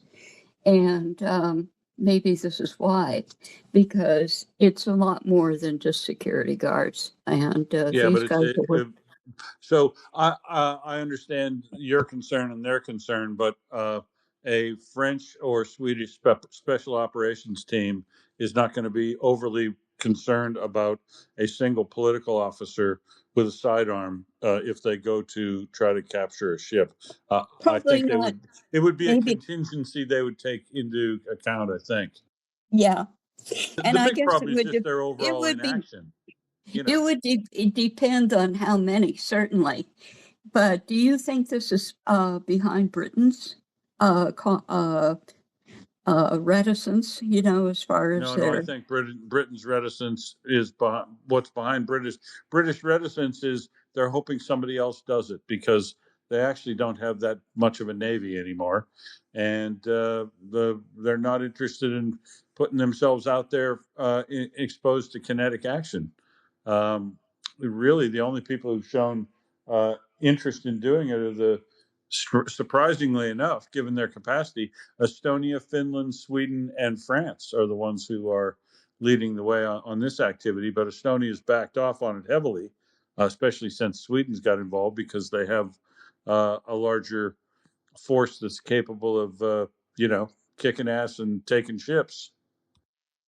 And an air force. France can fly their air force above them so that if Russia tries to scare them off with an Su-27 like they did Estonia that one time, then France could have a plane in the air that could shoot down that Su-27, and they might want to reconsider being in the area. But as Marcus was saying, and she's frustrated with it, and I'm very frustrated with the capability and the speed at which sanctions are being applied to the Shadow Fleet, and of course, we always land on the same location, which is Ukrainian sanctions are the best sanctions. But I will note And thankfully, note that I wish it had started 2 years ago, because the conditions haven't changed. But Sweden's action in capturing arresting vessels is great and notable. France is France is interested in doing it and in pairing with others to be able to do it, like they did with Sweden, is remarkable and very positive. But they need to get a lot more people involved in that action, or Ukraine's going to simply need to knock out the Primorsk and Ust-Luga oil export terminals again with their own sanctions. Yenny, I said Sweden one time, 3 times, and there she is, my little shield maiden. I just wanted to say that somebody called for the Vikings and the NBA answered the call. So we are no longer responsible for the consequences. You guys called on us, and we will proceed to be Vikings. So, yeah, I'm really happy to see. I'm pleased to see that Sweden are taking more vessels. Fire up the Yeah, Volvo, Sven. yeah, exactly. To be fair, they used to be made out of steel, and they were called the second line of tanks here in Sweden back in the day. Now they're not made of pure steel, Swedish steel anymore because they become too heavy. But so Karen actually tagged me in a post about Sweden taking a yacht the other day. This happened at a place, they have like a tennis tournament, and this is where the rich kids go to party, and they do it every summer. And yes, I'm pretty sure that some of the sons of oligarchs go there to, show off. And one of them was dumb enough to bring their yacht. And Sweden was like, well, thank you very much for delivering it to us and making our job easier. So they took it. Another thing that is going on right now is the fact that the government is looking at not only nationalizing Kubal, but I'm getting like another thing checked off my wish list. They're looking into the purchase of a property on an island where from the building that they're building on this island, they can actually monitor what goes in and out of the submarine base in Stockholm. It is that fucking close. And right now, the government is looking into the purchase, saying perhaps it was a bad sale and perhaps the owners shouldn't be owning it because the wife, although a naturalized Swede, her husband is not Swedish, and Tatiana is so not a Swedish name. It's a very Russian one. And he has a very Russian name, even though he bought a citizenship in Cyprus. So Sweden might be taking that one too. Just, thank you very much. We'll take this back. Too bad, so sad. Go cry to somebody who gives a shit. I also think that I think it was you, Will, that suggested that we put the money into a fund, or maybe it was somebody in the NAFO Sweden that said that put the money into a fund, and once the war is over, we will look into the fund and say, oh, we can deduct this from whatever Russia owes Ukraine due to damages, and yeah, the oligarchs won't get any money, not for Cabal and not for Muska and not for whatever other fuckery that they're doing, like the Russian Orthodox Church next to what used to be a civilian airport, but that has now become a part of the defense of Sweden, and so it's a military / civilian airport nowadays. There's no reason why the Russian Orthodox Church should be able to see it from their building. Well, Absolutely none. look, the Swedish government should take every opportunity to take every any physical property, especially since we know that people have been arrested using Russian Orthodox Church property to spy and do activities and communication activities. just take them. So the term in law is called eminent domain, I believe. I'm not sure Sweden has English common law type stuff, but I'm pretty sure it probably does because eminent domain is a process of law that it has been in every country I've ever lived in, including Russia, I might mind you. And if the government puts in a strategic facility or has a strategic facility and somebody accidentally buys or somebody on purpose buys a property which is a threat to the government threat to a strategic asset, a risk of any sort, and it's for the government to decide, the Swedish government to decide in this case, not anybody else but the Swedish government. They just make a determination that that facility is too close to this strategic asset I've got, or is in any way necessary to be taken into public hands for the overall benefit of Swedish society. You take it under what's called eminent domain, and you have to give them fair compensation for it. But as you've said, that fair compensation process doesn't have to take place very quickly, and that money from that, taking it and selling it immediately, can go into an escrow account that's gains interest, and people can make claims on, but at some point gets the residual of it gets handed over to the party that was the property was taken from in a fair and reasonable manner, and that is Russia. But when they get their money from that eminent domain thing, they should. And this is the same thing, the nationalization we're talking about, Angus, right? if if the Irish government were to make a bona fide determination themselves that the facility at the Rusal facility was working to the detriment of the EU and by extension the Irish government and population's detriment by providing material support to Russia in the form of alumina, much of which gets turned into aluminium, which goes into drones and missiles and weapons.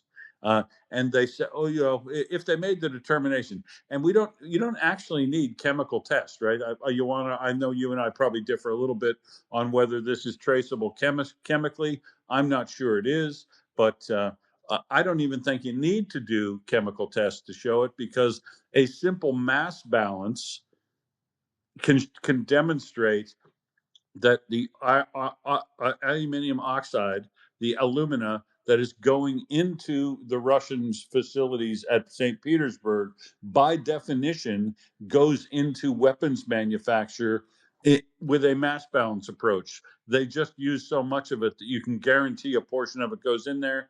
You make the determination that that's to the detriment of the EU, our international treaties, Irish society, and so we're going to take that facility under eminent domain. We're going to nationalize it under eminent domain that presents that will long-term present zero sovereign risk to Ireland, right? The reason governments don't want to do this, that it's like the nuclear option, that Ireland hasn't even said the word yet, nationalizing, is because it strikes fear in the heart of foreign investors that your country could act so rashly as to nationalize something.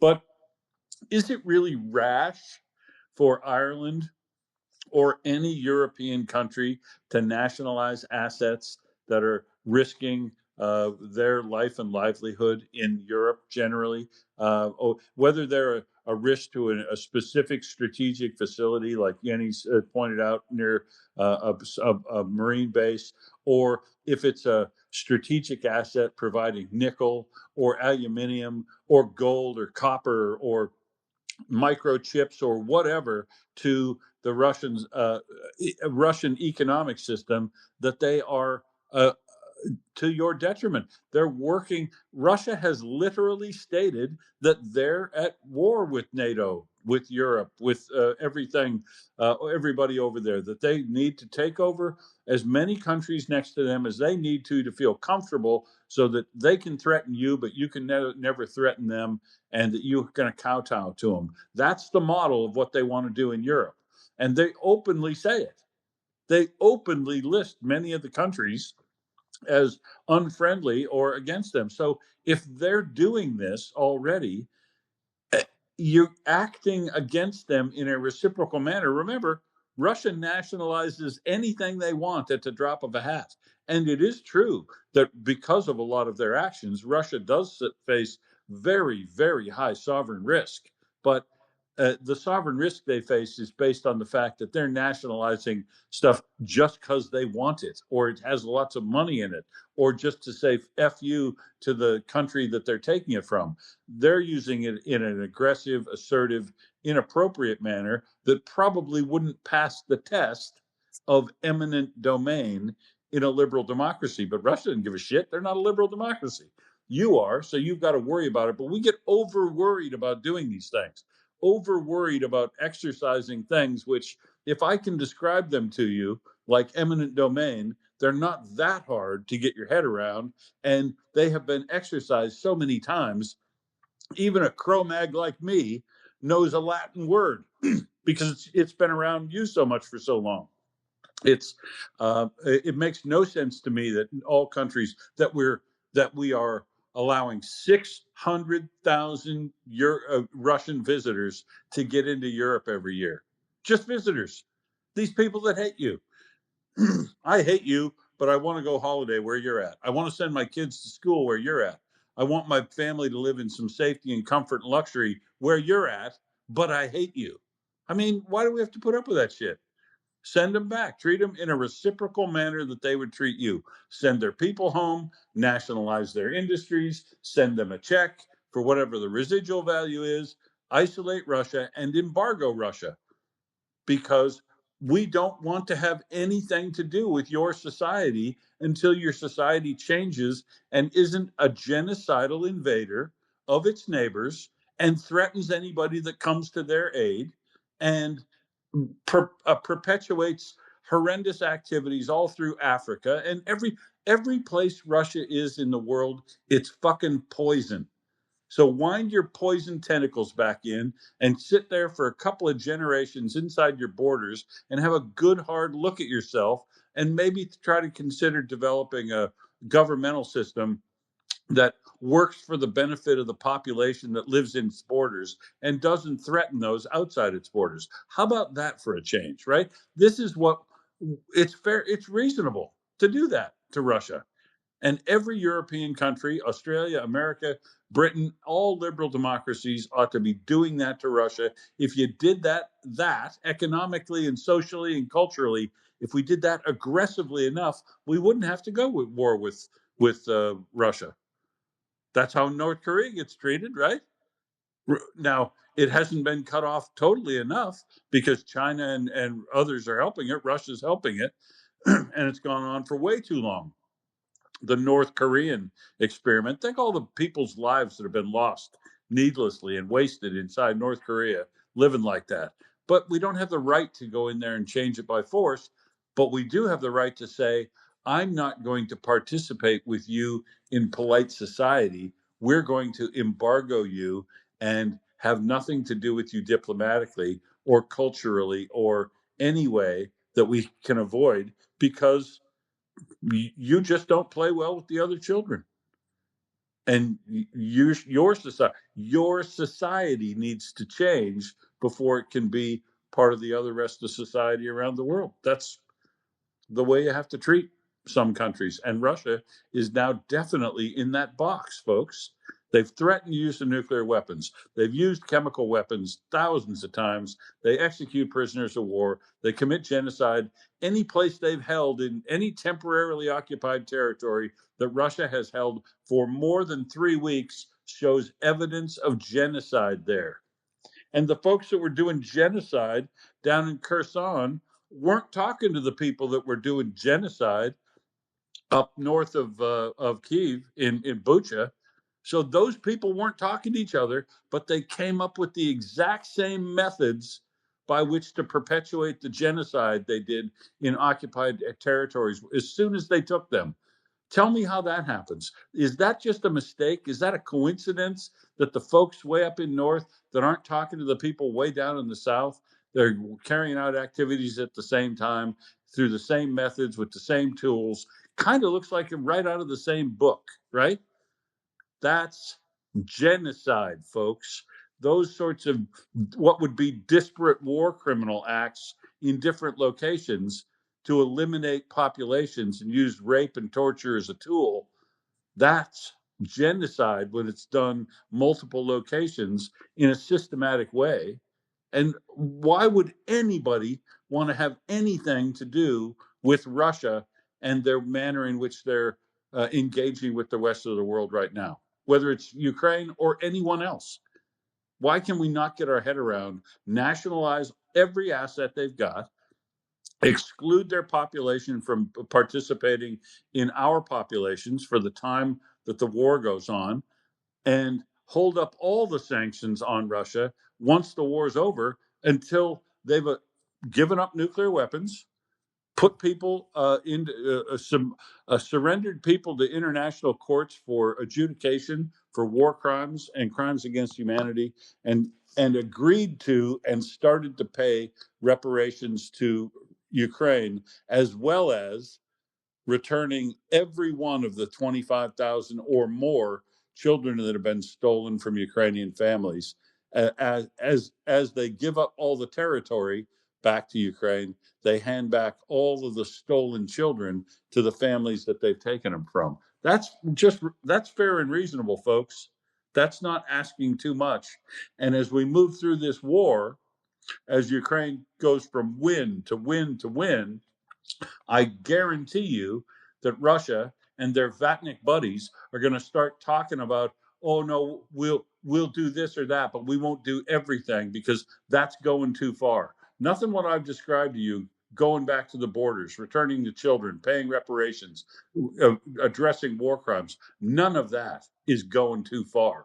In fact, not getting all of that is going far too far short of where it needs to happen if you don't want to see another one of these situations with Russia or somebody patterning themselves after Russia doing the exact same thing again. Jenny? Yeah, and I think that here, I think that somebody needs to get the ball rolling. So somebody has to do it first, and then everybody's going to be like, oh my gosh, they weren't nuked. We can do it too. And right now, I can tell you that there are 3 countries in the Baltic Sea region that are looking over the deeds to certain plots in their countries that are owned by Russians that they are now looking to take back from them. And yes, we will compensate them. My hope is that we do do it according to that suggestion, put it in an escrow account, give the interest, because the interest is not guaranteed to the whoever was the previous owner. That part is not guaranteed to them. Give that to Ukraine as part of like any package that you want to give them each month, each quarter, whatever. I don't care. But the interest goes to Ukraine. Nobody gets a profit from it. Or if you want to, and also deduct whatever is owed in back taxes to the government, because the guy that owns that plot of land on Muskia, he owes a ton of money in back taxes. Cabal owes over 28 million euros in back taxes. So it's not like they are upstanding citizens or business owners in this country. It's the same thing in Stockholm City. They have bought some homes in actually quite a fancy area of Stockholm. It's along the coast, and they're not paying for them. They paid whatever it was to the bank, but they're not paying property taxes. They're not paying all of the other stuff that goes along with it, that goes to the Swedish government. In not this year, but I think in 2020, 2025, or maybe it was in 2024, during Cold Response, which is the Norwegian-led NATO exercise up in northern Norway. The NATO soldiers were staying in these cabins that belonged to Russians, just right up against the base in Norway. That makes no fucking sense whatsoever. NATO soldiers should not be living in Russian-owned homes. Period. Full stop. Just take that shit back. But I do think that somebody needs to get the ball rolling and go like, okay, so Sweden took back the property on that island, and Sweden has not been nuked. Oh, look, they are also taking back Kabul.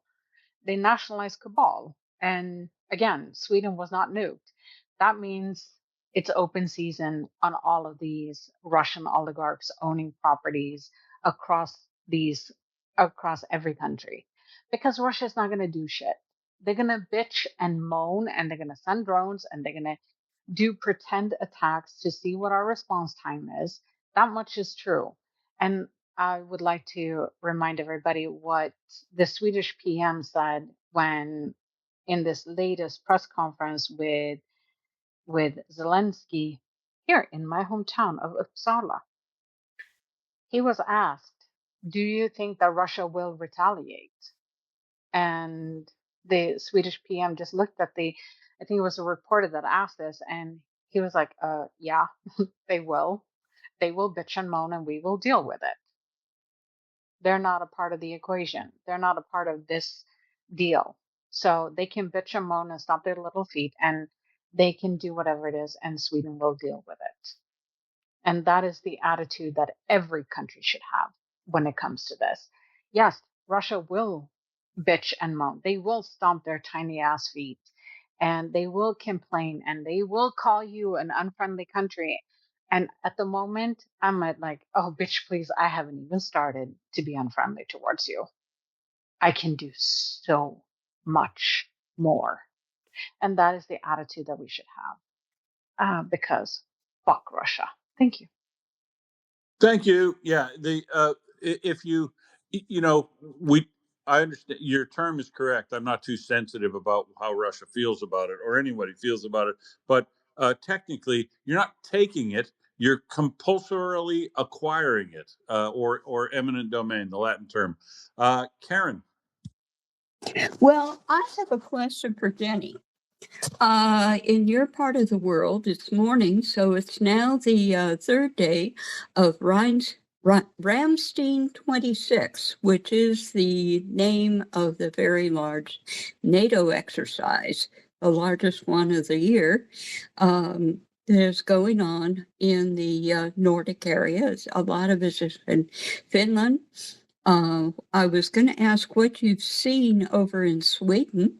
It's in the whole Baltic area, and it's going to involve everything NATO, air, ground, and marine. What I thought would be fun, if I could see one thing, they had pictures of fighter planes landing on these 2-lane Finnish roads, and I thought that would have been fun to watch. I would have liked to have seen this, but I was wondering if you had what you had have observed of this exercise where you are. So the other day, and this now it makes sense. I did not know that this exercise was ongoing, but I have seen. So I lived in between an Air Force base and the biggest airport in Sweden called Arlanda. That's the Stockholm Arlanda Airport. And I have seen a lot more traffic overhead, like a lot more planes than I normally do. And they're flying lower than they normally do. And these are commercial planes. And that could be because there are fighter jets above them. So that would make sense why they would, as they approach Stockholm or Arlanda, then they would fly maybe a little bit lower. That is the only thing I've seen. Otherwise, I've seen nothing. But well, it probably scares the Russians. You may have a chance to see more because the exercise will last until the 18th of June. So you can keep your eyes peeled, and if you see anything interesting, do share it. There was one, now that Ioana, you're very good at business and political matters. Since you are one of the co-hosts tonight, I'd like to revive a question that I asked last night, and that is, what do you think of this young hooligan his name is Jordan Bardella, and he is Marine Le Pen's protege, and he is running for the next president, to be the next French president. And he's got some support, and that's what's scary. And I realize this isn't until 2027, but it seems like France and their bonds with Germany and the UK are very important, and I'd hate to see France leave that coalition. Well, if you ask me, je n'aime pas. I don't like L'Assemblée Nationale, I don't like Marine Le Pen, and I don't like Jordan Bardella. I think he's a hypocrite because, for example, one of their points is anti-migration, and he is the son of migrants in France. Yes, migrants from Italy, but still migrants. And this is one of their strongest points. I'm not saying that France has no problem with migration. It does, it has, but it always had, like since 1950s, when the gates were open for the migration from what is called Maghreb, the Northern Africa. They do have a problem with migration, but it has to be dealt with policies, not with rhetoric, as Bardella is doing. So I don't like him at all. If you ask about my opinion, I think he's a hypocrite. He's also not qualified. He has popularity because he's young. He has a certain charisma, and Marine Le Pen is banned for participating in the election. So basically, he is taking her place. Other than that, I don't know what to say. I do hope I'm seeing in French spaces, for example, that the French people, even those who hated Macron previously, are coming to an understanding that actually Macron was good for France, and his policies were actually good, and his international policies were what is expected. So I'm seeing coming back to normality from some French French people who were very antagonized previously. I don't know. There will be elections in 2027. I hope until then we will have a much clearer view. Right now, Bardella sits at above 30%, as far as I know. Some polls are presenting him as being like 35, 36. I'm not sure. Back to you. Well, my biggest concern is that Marine Le Pen is pro-Putin, pro-Russian. And so I'm looking at him and I'm thinking, could he be expected to be pro-Russian too? Has he, said anything like that? I hope that the French people are not blown away by his charisma and the desire for change, because they've really got it pretty good. Macron is not perfect, but he's certainly would be better than going to a far-right candidate. Yeah, so I don't know. This majority, very loud people. They seem to be a majority, but I don't think that they actually are a majority. We will see in 2027. France has its problems, but usually in the elections they perform well. So we will see, because the situation is much more complex. Now there is a lot of talk with the pension reform, something like this, and people are not very happy about this. There are also talks about the economy. So the situation in France is complex. Talking about Putin, Marine Le Pen is not only pro-Putin, but she was actually paid by the Russians. That's why she was banned. Jordan Bardella being in the same political party, I think we can assume the same about him. But I see we have a new speaker, Sir Fella. Hi guys, yeah, you beat me to it there. So July the 13th, 2013, I think it was, or 2014, can't remember.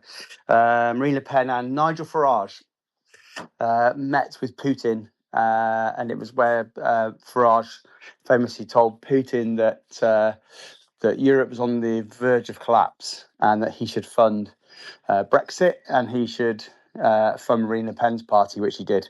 So that was the meeting where those two, Marine Le Pen and Farage, both cut from the same cloth, went to Putin. He then funded them. Brexit then saw over 400,000 Russian bots come online the next day and start pushing Brexit hard. And then obviously we know what's happening with Marine Le Pen. So yeah, all connected. But that's the date and when they got their funding. Thank you, Sir Fella. Thank you. So Hey, yeah, cool. I was planning. FireFella, were you out at the big collection the other day with Shapsta? No, sadly I wasn't. I was working yesterday. I managed to drop the stuff that Beefy. I met up with Beefy to fella up in North Wales when I was out there working, and collected boxes and boxes of stuff from him, which I then took over on the Sunday to the warehouse, to the Shap warehouse. Oh my God, it is absolutely rammed with stuff, and will be even more rammed after yesterday because I believe it was a bit of a monster day, collection wise. Quite a few. Yeah, I fellas there didn't as get well. the final overall tonnage from him, but I couldn't ask you a question when Shapsta was up, but it looked like a room full of stuff. Oh yeah, I mean the last 4 I've been to, there's been literally we filled 2 7.5 ton trucks. Literally is not an ounce of space left in there. We've done a couple of runs plus Staz's, who's a Ukrainian guy there. He runs stuff backwards and forwards in his vehicle as well. And from chatting to Shapsta this morning, it sounded like it was like 3 or 4 times the amount that we normally get. A few fellas came down from Coventry. Obviously, FireFella was there. So that I'm gutted I missed all those guys. But it was 16 suits of armor and ceremonial dress and Beefeater hats from Beefy, I imagine too. yeah. I was I'll tell you what, that was one of the best 2 hours I spent with Beefy. So I arranged to meet him. I'm very envious. I arranged to meet him, and he said meet me at the statue on this certain beach. So okay, so I drove up there, and it was about an hour from where I was working, and I drove up and pulled up and looking around. I can't see anybody, and there's no one around. There's like people walking the dogs, and I can't see anybody. Looks like Beefy. Oh, perhaps he's running late. And I got a text from him saying, "Yeah, I'm here." I'm looking around, and all of a sudden, this drone comes overhead. I'm like, "Oh, the drone, cool." Yeah, that was Beefy.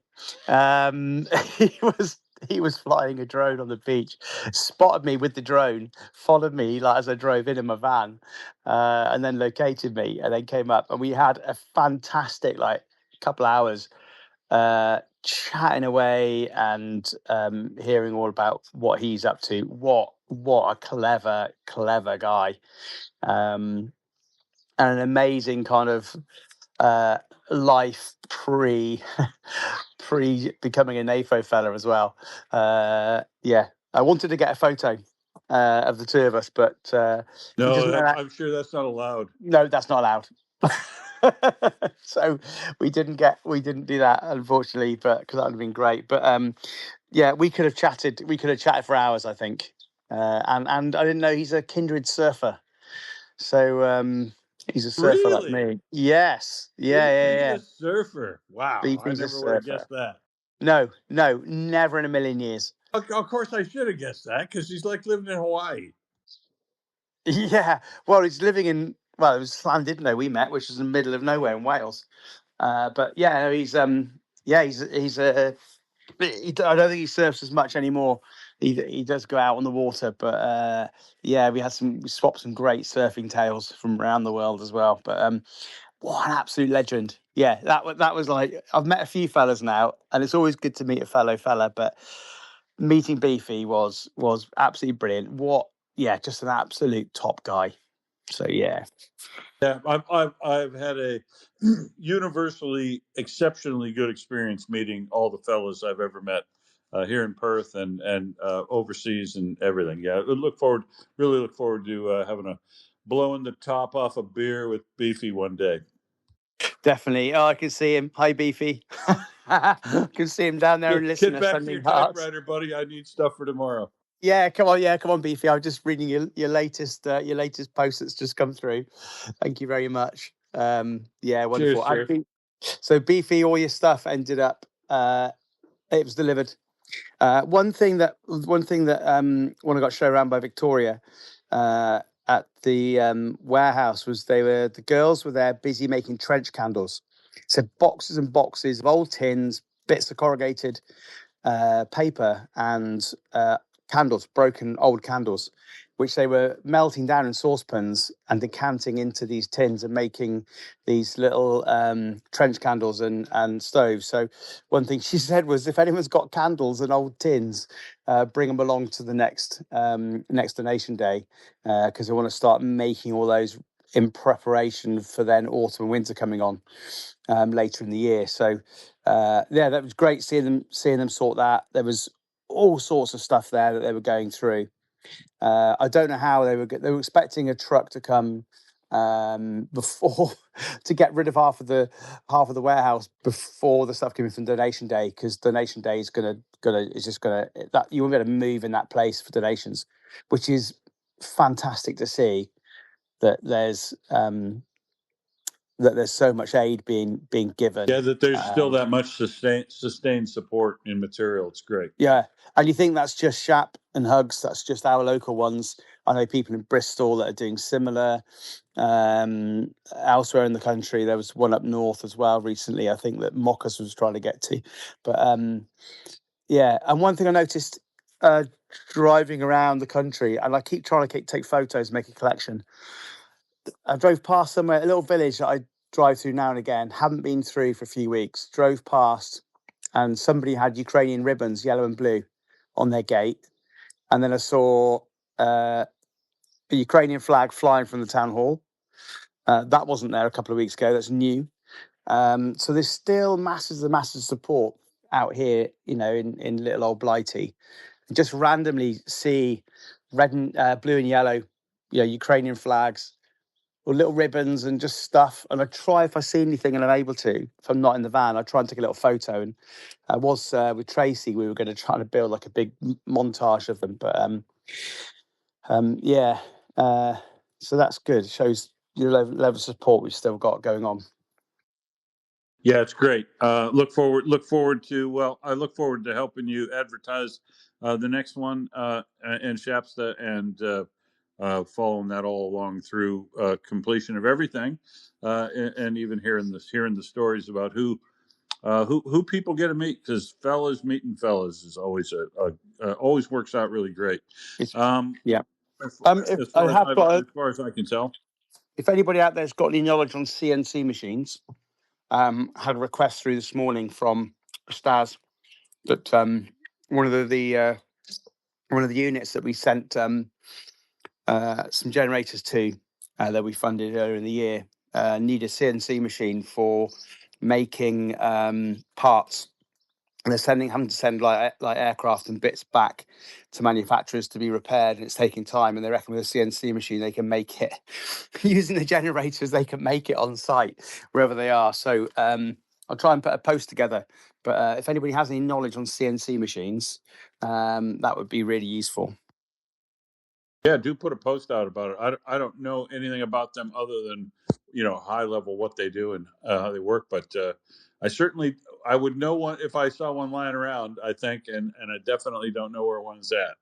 I see Shapsta is coming to join us too to say, give us the wash up. Hey, Shapsta, how many tons this time did you get? Are you going to fill 2 7 ton trucks this high again, or more or less? I haven't had any feedback, Will. Thank you for calling me up. Haven't had any feedback on that as yet. I will probably find out soon from either Shap or Hugs. It was a very, very busy day yesterday. Thank you again to everybody who supported this. Yeah, it was a busy day. It tailed off a little bit, which was surprising, earlier than expected, but it did play into our hands, and it made sure I got away earlier, because I don't live near Newbury, and it's a fairly big drag of a journey for me to get home. Not massive, but it's just a long way by UK standards. FireFella, good to speak to you on the phone this morning. Don't forget to contact Matt Waring about that machine. And that's it, really, Will. It was just a really good day. Tons of good tools turned up. I look after the tool side of things. Yeah, you did say, you said there were a lot of good tools this time.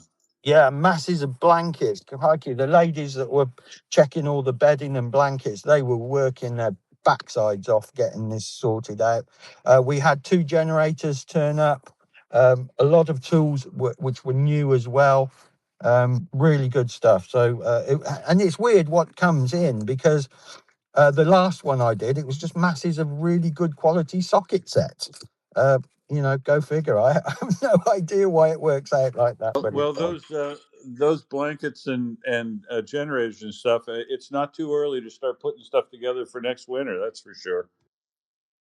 Yes, indeed, and I do worry that the NGOs don't think ahead. They must do. They must have an eye on it. But I can only sort of pan out the list of equipment that they give me, and put the notices up that they give me. I edit it. I have to, because there's people's names on it and so on. So the flyer that you see on my pinned tweet is quite a bit different from what they give me. And they put far too much information on there. If I put it up as a poster, nobody bloody reads it. So, yeah, I have to edit it down quite a lot.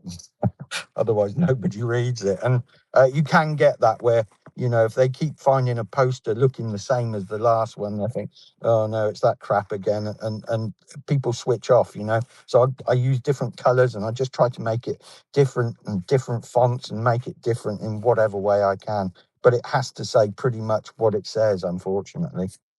Well, that's all right. It's just a reminder each time, and as long as you've got the categories there and the little triggers for people to kind of think for themselves, it's probably going to be useful stuff too. So yeah, look, I applaud your efforts each time you do one of those. Only one thing remains. Somebody was going to do it to you. How long before you do the next one, do you reckon? Yeah, that's a good question. There isn't a date as yet, but I think they are roughly every 2 months. They're always down around the Newbury, Hungerford area, simply because that's where Hugs are based, who organise this. They team up with Shap, who are much further up in Swindon, which is more FireFella's territory.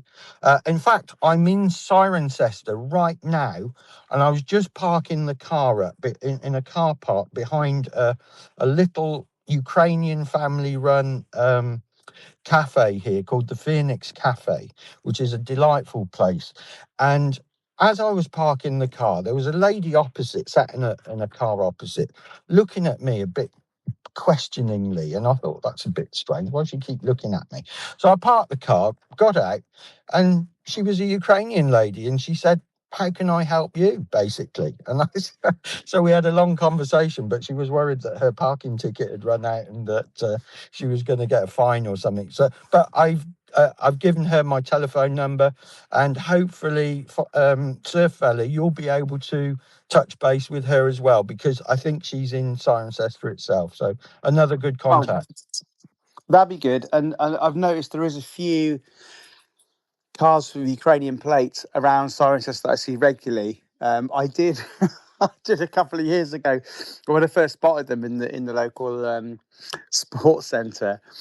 I did get out my reel of "fuck Putin" stickers and tore a few off the strip, and then put them under their windscreen wipers. So when they got back in their car, they go, "Oh fuck, where have these come from?"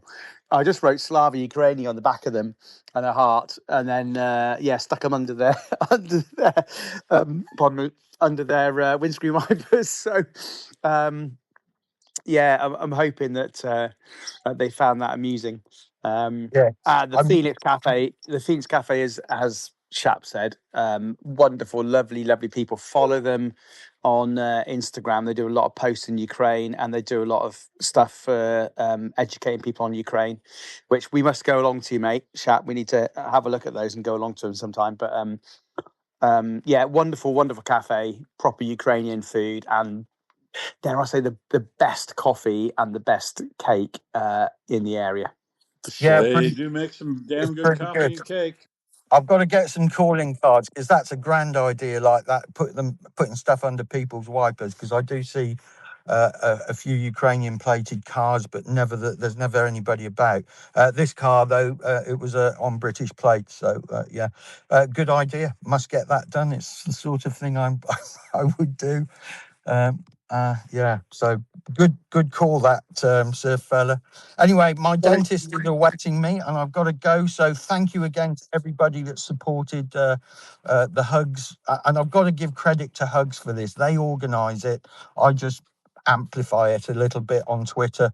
And if people can make it, they can make it. So, brilliant job. And thank you so much, everybody who's boosted and retweeted and done everything. I am so grateful for it. And that's it. Back to you guys. I've got to go to the dentist. Back to you all. Bye-bye. Cheers, Quickly, Shap. Yep. Chapster, quickly, ask your dentist if he's got any dentistry stuff we can send out to Ukraine. I was thinking of exactly that on the way in, actually, because I go to two different dentists, unfortunately. This one's a bit of a specialist, but my regular one is down there where I work. So that's a good question, and I will put it to them. Yeah, good idea. Thanks, guys. Let's see. I see Katinka's joined us, and she published something, tagged me in something that is kind of interesting. I don't have the time to look at it on air, but I will note that with the strikes on the Chongar Bridge and the Henishek Bridge, that other reporters are noting the fact that the strikes there, they might not necessarily go over and strike the other entry point, the other major entry point at Ali. Armyansk, they might act because traffic now is channeled through Armyansk and has to go well north before it can get east, as opposed to going through Henishek, and that puts it right into drone and HIMARS range easily for things that are traveling that far west and north. So that's interesting. They might be trying to channel Russian traffic rather than totally isolate the isthmus there. But we'll see, because Katinka, you go ahead. There are multiple other routes through this like sandy inlet area with all these little causeways, but not a lot of them are big enough to handle major traffic, are they, Katinka? Hi, good day to all.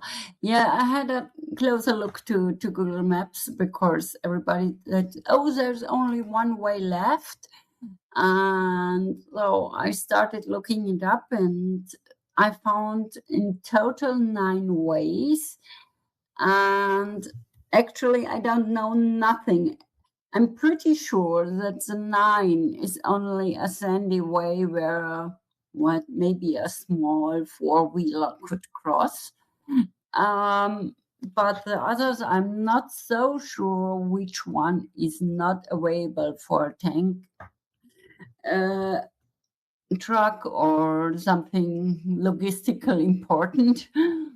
So I just would hope that the people help me and we say 9 not usable, one bombed 3 maybe, and something like this, that we corner it out and we see that everybody has to cross wire number 3 probably. I guess the 5 is also only a sandy way, though it's not a lot left. And yeah, I hope they really close it from the north, or east, west, north, that only the Kerch Bridge left open, that the people can flee, because I think it's good that as many people go away as possible. Because if I remember the numbers right, Russia has sent about 1 million people to Crimea in the last 12 years. So it's much easier for the Ukrainians if most of these million have left before. So keep the Kerch Bridge open that they can leave, maybe by food if there's no petrol or gas left. But I hope many people leave the peninsula. So if you have any numbers or ideas to the numbers I made on these map parts, I would be happy. Maybe you commented it and I don't have to write it down, so that all the fellows can read it. Thank you. Yeah, well, I'll look at it more and I'll comment, but just off the top of my head, Route 6 and 7 are not going to be passable for anything like real, and even light vehicles. I don't think those 6 and 7 are realistic logistics routes. 9 is, of course, but I think it's quite exposed, and I'm not sure it would take a lot of heavy traffic up the spit. But clearly, 8 and 8 and what is the other one? 8 and 3 are obviously the real serious routes. 1 takes you too far. 1 and 2 take you too far to the west if you're going up that if you're trying to get over to Russia proper. And I'm not sure about 4, but I think 4, 6, and 7 are probably not very realistic. But the other ones potentially as secondary routes, but obviously 3 and 8, which may well be being interdicted right now, are the main ones. Katinka. And 5 and 9 we cross out too, or look, leave 9 on there. It's always a possibility for light vehicles, of course, but I don't think it's going to be. I think it's far too exposed from the attacks that have taken place on the FSB base that is down near Strikova. We know that that route, that area down there, is easily under fire control, and it's very exposed. If Russia started looking like it was assembling any serious thing moving in that direction, they'd probably try to put the stop and the hurt on it with Gimlers and stuff moving.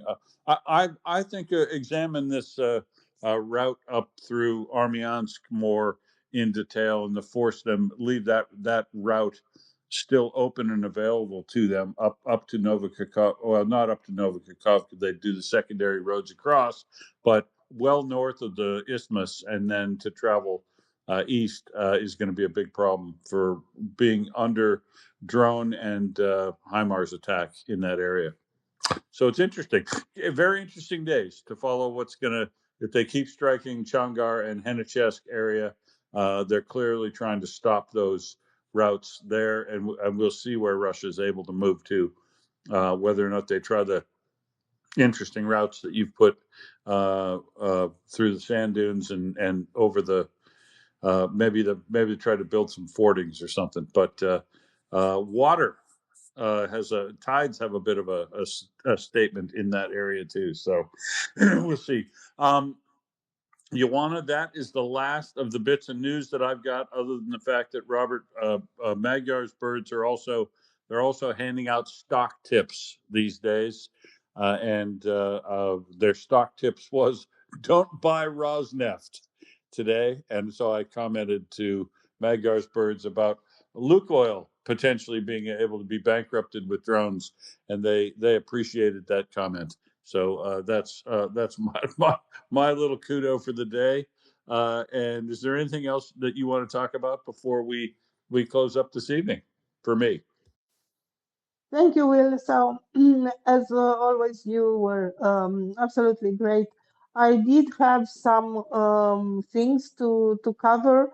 For example, you know that the Russians said that Witkoff will be going back to Russia to negotiate.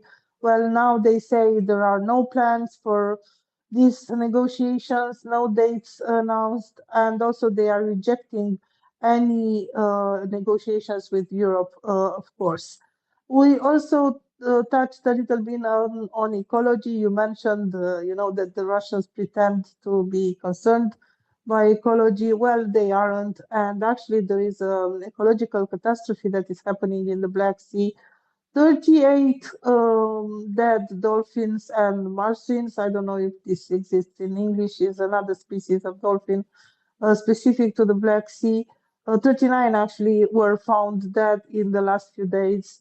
They are affected by the war, by the chemicals used, by the sonars of submarines and so on. So it's really a very bad thing. We have this we have these beautiful small dolphins in the Black Sea, and this is an ongoing ecological catastrophe. Other thing that I had to talk about, and this is probably the last thing, apparently there is panic in the Kremlin. I think it's a Financial Times article. Putin is concerned that images from the security cameras can be used in order to target him and his clique. And actually, they closed all the security cameras because they are very afraid they will be hijacked. So it's nice to see that panic is dripping in. Other than that, well, I had another article from just a moment to see exactly The Economist. Yeah, we're just talking about how might is right might not be the good thing, and Europe, even if slow, should be the model for the world. This is kind of an interesting take because Europe was criticized by all parties lately, but in the light of the new geopolitical happenings, I think finally Europe is the right way to be. So yeah, this is all. I will share these articles with you in the back channel if someone wants to see them. Some of them were paywalled, so yeah, maybe this is useful for people to see. And this is it. This is all I had. yeah, I saw the thing on the dolphins and the porpoises, all those, and looking at some of the photographs of those, clearly some have been infected by or have ulcers and problems with either chemical or biological damage to them, and along with the sonar and everything. I mean, this is really why we talked to a fella who was down taking care of the Black Sea dolphins south of Odessa, like in 2022. And the one thing these animals can't take for an incredible amount of time is the duration of the time that they'd be subjected to all the things they are during war, the sonar, explosions, chemical agents, biological things, uh, Russians just being Russians, all kinds of things. The longer this war goes on, the less chance all those the large porpoise species and the large and the dolphin species, they just can't take this level of interaction with wartime conditions, and it will affect them long term. It's a shame to see, but Russia, yeah, like we said, when I was out in the Far East, they there were people that were genuinely concerned about the environment, but most of them looked at the environment as just a resource to be used up. And that oftentimes was funny. When I was involved in environmental issues out in the Far East, the fishermen would be very big on environmental issues if it was going to affect salmon spawning and all these things, but not because they were interested in the fish as fish. They were interested in the amount of resource they'd have to be able to take from that environmental, the rivers and streams, which I found a little cynical, but whatever we could get them on board with was a good thing from the environment standpoint. But if they were really concerned about the environment, they wouldn't have blown the Novokakhovka Dam, for one thing, would they? Indeed, and I remember we had commemoration anniversary. I don't know. Recently. And I haven't seen the Economist article. I'll read it and have comments on it later in the week. Yeah, I shared it in the back channel. So yeah, I guess we are down to the last moment of our session today. I just want to remind everybody about our fundraisers. I also shared them in the purple pill so that they will be available for the replays of the space. Of course, WarDoggo is one of the the best options for donating some money, but also the medics, April Haggett and Rebecca Macharovsky. You also have the options for books, Sverdina Hum and Oleg Beresky, and just a moment, I always forget this this name. Gloria Minduk. Gloria Minduk. Yeah, exactly. And you can also help Richard Woodruff. We know that he is not working on drones. He is not working on drones. I think he needed some Starlink terminal. Check his timeline because he made like an appeal for that. There are so many opportunities. We are not picking cases. Choose your preferred fundraiser and please do something because in these times it's good to be the side of the good. So yeah, back to you. I'm not good at PSAs well, but I tried. Was just fine, ma'am. So that's it. Thanks everybody for joining us. I don't think there's a session on Thursday for me during the morning time, so probably next up thing is going to be Mockers and FireFella later in the afternoon. Well, first thing in the morning for her, with some Wildcats in the background. We will have decoding later today in yes, about we do have 5 hours. decoding trolls later today. Yeah. Sorry about that. I hate to. I always have to sleep through it and hear it later. But that is after us now. In about 5 hours, I think. Yes, exactly. Exactly. Cool. Well, great sitting with you again. Always, Ioana. We've run long again today, and enjoy every Wednesday with you. And now I get a day off myself before back on for Absurdistan on Friday. Slava Ukraini. Heroям slava.